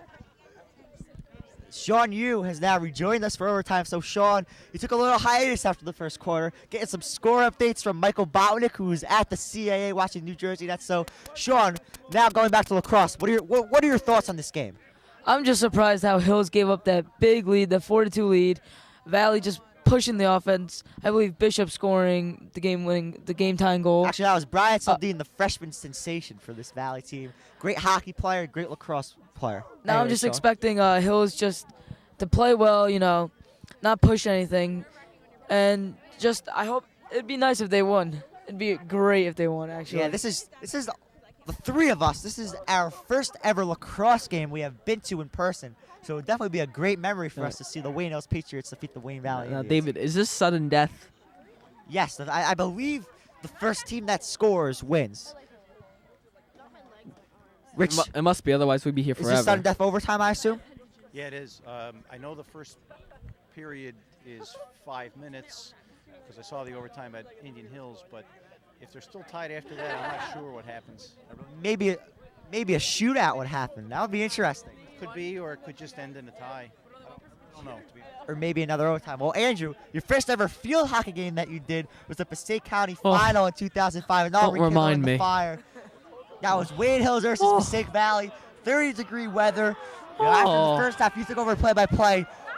2 overtimes and a shootout ended in. So maybe this will be the same. Oh, David, don't remind me. Hopefully Wayne Hills will come out on top of this one. David, that was a freezing morning after the Wayne Hills versus Rampart football game. That was tough, but I got home from Rampart Stadium really late, and I had to prepare for this game. Hey, you know, we're versatile. You have to come back on back-to-back days. That's what we're about. Oh, man. We came in, you know, Mr. Hookstray had us all prepared, and boy, what a game that field hockey game was. I believe the game started at 10 a.m., but oof, that cold November wind was kicking in. Actually, it was in October 29th to be exact. Oh, David, Jesus.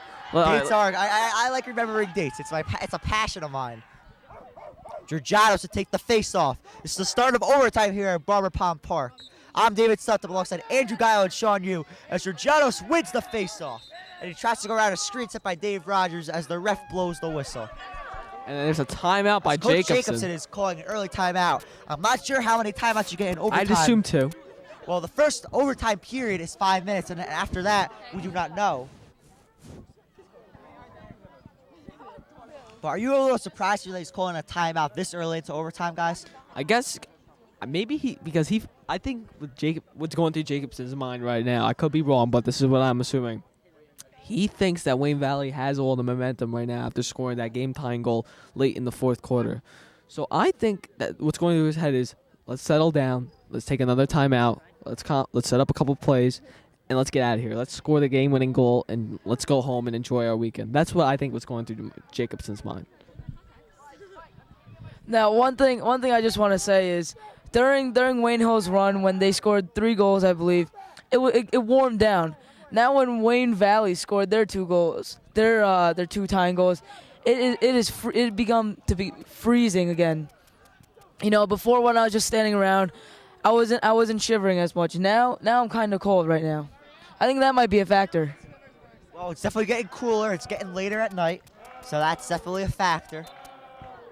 As the Valley faithful is really getting into this game, chants of Valley are being heard at Barbour Park. As the players take the field, And now the Let's Go Hills chants are starting to surface here. That's the devoted parents are trying to get it. Oh, this is getting too corny for me. These chants back and forth, David. I don't know if I can A handle lot this. of competition. The fans are passionate. Dave Rogers controls possession for the Wayne Hills Patriots. Here's joining us. We were in overtime at Barbour Pond Park. I'm David Suntup alongside Andrew Gayo and Sean Yu. As the pass intended for Guida is high, taken up by Dan Coviello. Coviello was the catalyst for the fourth goal for Wayne Valley. Wayne Hills on the field. Rogers controls the ball. Wayne Hills lost their only overtime game, I believe, this year to Indian Hills. It was definitely a tough loss. I'm not sure what the score was in that game.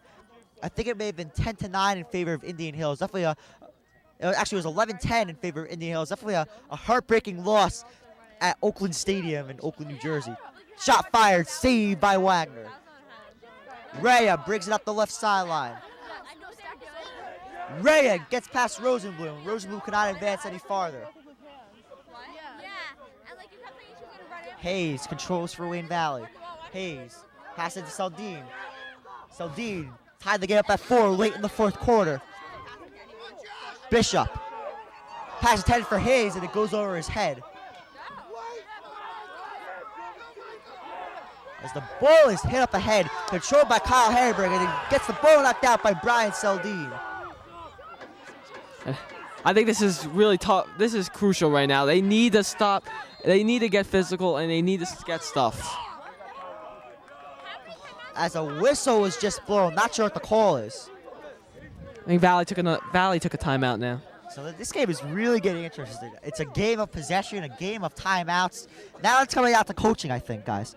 It does, and it also comes to warm clothes because I am freezing right now, and I could use some more hot chocolate.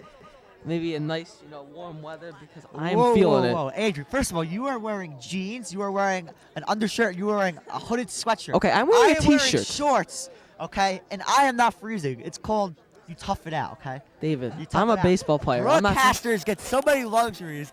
You just sit here and you tough it out, okay? It's just the kind of person you have to be. Listen to me.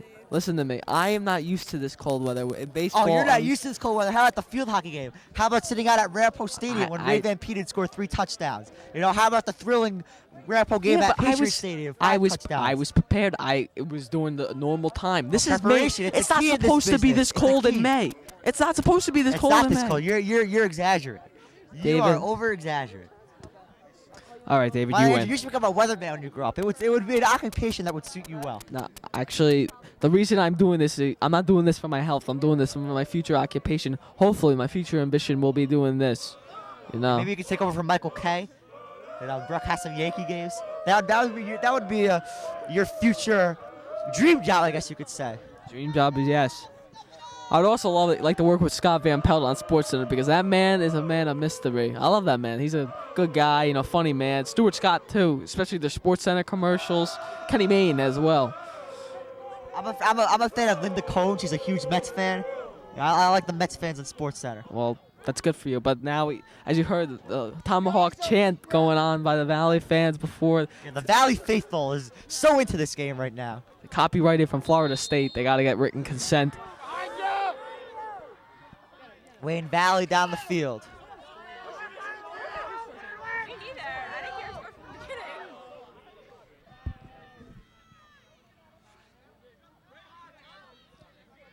Valley behind their goal. Bishop maneuvering against Klein. As Bishop shoots, he scores, and Wayne Valley wins in overtime, 5-4. As Bobby Bishop was right behind the goal, and maneuvers in and puts it past Kevin Coppola. As Wayne Valley comes back from a 4-2 deficit to win in overtime, 5-4. You're a loudmouth, coach! Not yelling now! Yeah.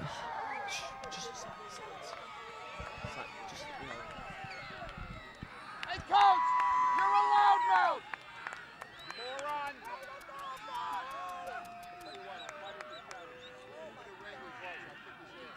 Come on, I'm your lady. So definitely a huge win for Wayne Valley. Now they are 7-8, and Wayne Hills moves to 9-5. Wayne Valley was down this game 4-2. They tie it up with 2 goals in the fourth quarter, and then in overtime they come out, and Bobby Bishop gets his third goal of the game. He was right behind the goal, and he moves in and puts it right past Kevin Capola for the hat trick. I believe they have hat tricks in lacrosse. So Bobby Bishop just played a fantastic game today. And then also Brian Seldine, the freshman phenom, he doesn't get fazed by these crunch time moments here, as Brian Seldine, the freshman, showed a lot of cool and a lot of poise in the fourth quarter, and he came out and he scored the tying goal. And without him, this game wouldn't have gone into overtime. So definitely a tough loss for Wayne Hills. Their 5th loss in their last 6 games. And now they have to forget about this game. They played well for most of the game. It's a game that they would say that they let get away, but they have to move on because next week they have Demarest, they have Otapan. They beat both teams earlier in the season, and then they have the state tournament. So just have to move on. Definitely a tough loss, but they have to move on and focus on next week. Well, most definitely they have to move on. They have to put this loss behind them. Otherwise, they're going to stay in the funk for the rest of the season. This is a loss that they're going to have to avenge and forget about. They have the schedule is too important for Wayne Hills. They need to step it up, and then once state tournament time comes, they will turn into their form that they started 7-0. Now, this is a very heartbreaking loss for Wayne Hills. You know, they played their hearts out. Just a very tough game. Wayne Valley playing a little dirty, you know, and just Wayne Hills better just redeem this loss and better do well in the state championships. So the last 2 years, these teams have played 3 times, and Wayne Valley has won all 3 meetings. So next year, I can't even imagine how motivated Wayne Hills will be for this game, because this is definitely a tough loss for Wayne Hills. And next year, they'll have a lot of good players coming back. Corey Rosenblum, Dave Caparasso, Matt Diglio, Kyle Hannenberg, J.R. Guida, Eric Belgard, Mike Curcio, Josh Klein, Matt Kaufman. So they have so many underclassmen coming back, and then some of the freshmen. So they will really be looking forward to playing Wayne Valley. That's going to do it here from Barber Pond Park. For Andrew Gayo, Sean Yu, Jake Silverman, and William Pieper, I'm David Suntup. As the Wayne Valley Indians defeat the Wayne Hills Patriots 5-4 in overtime, I'm David Suntup. Have a stupendous night.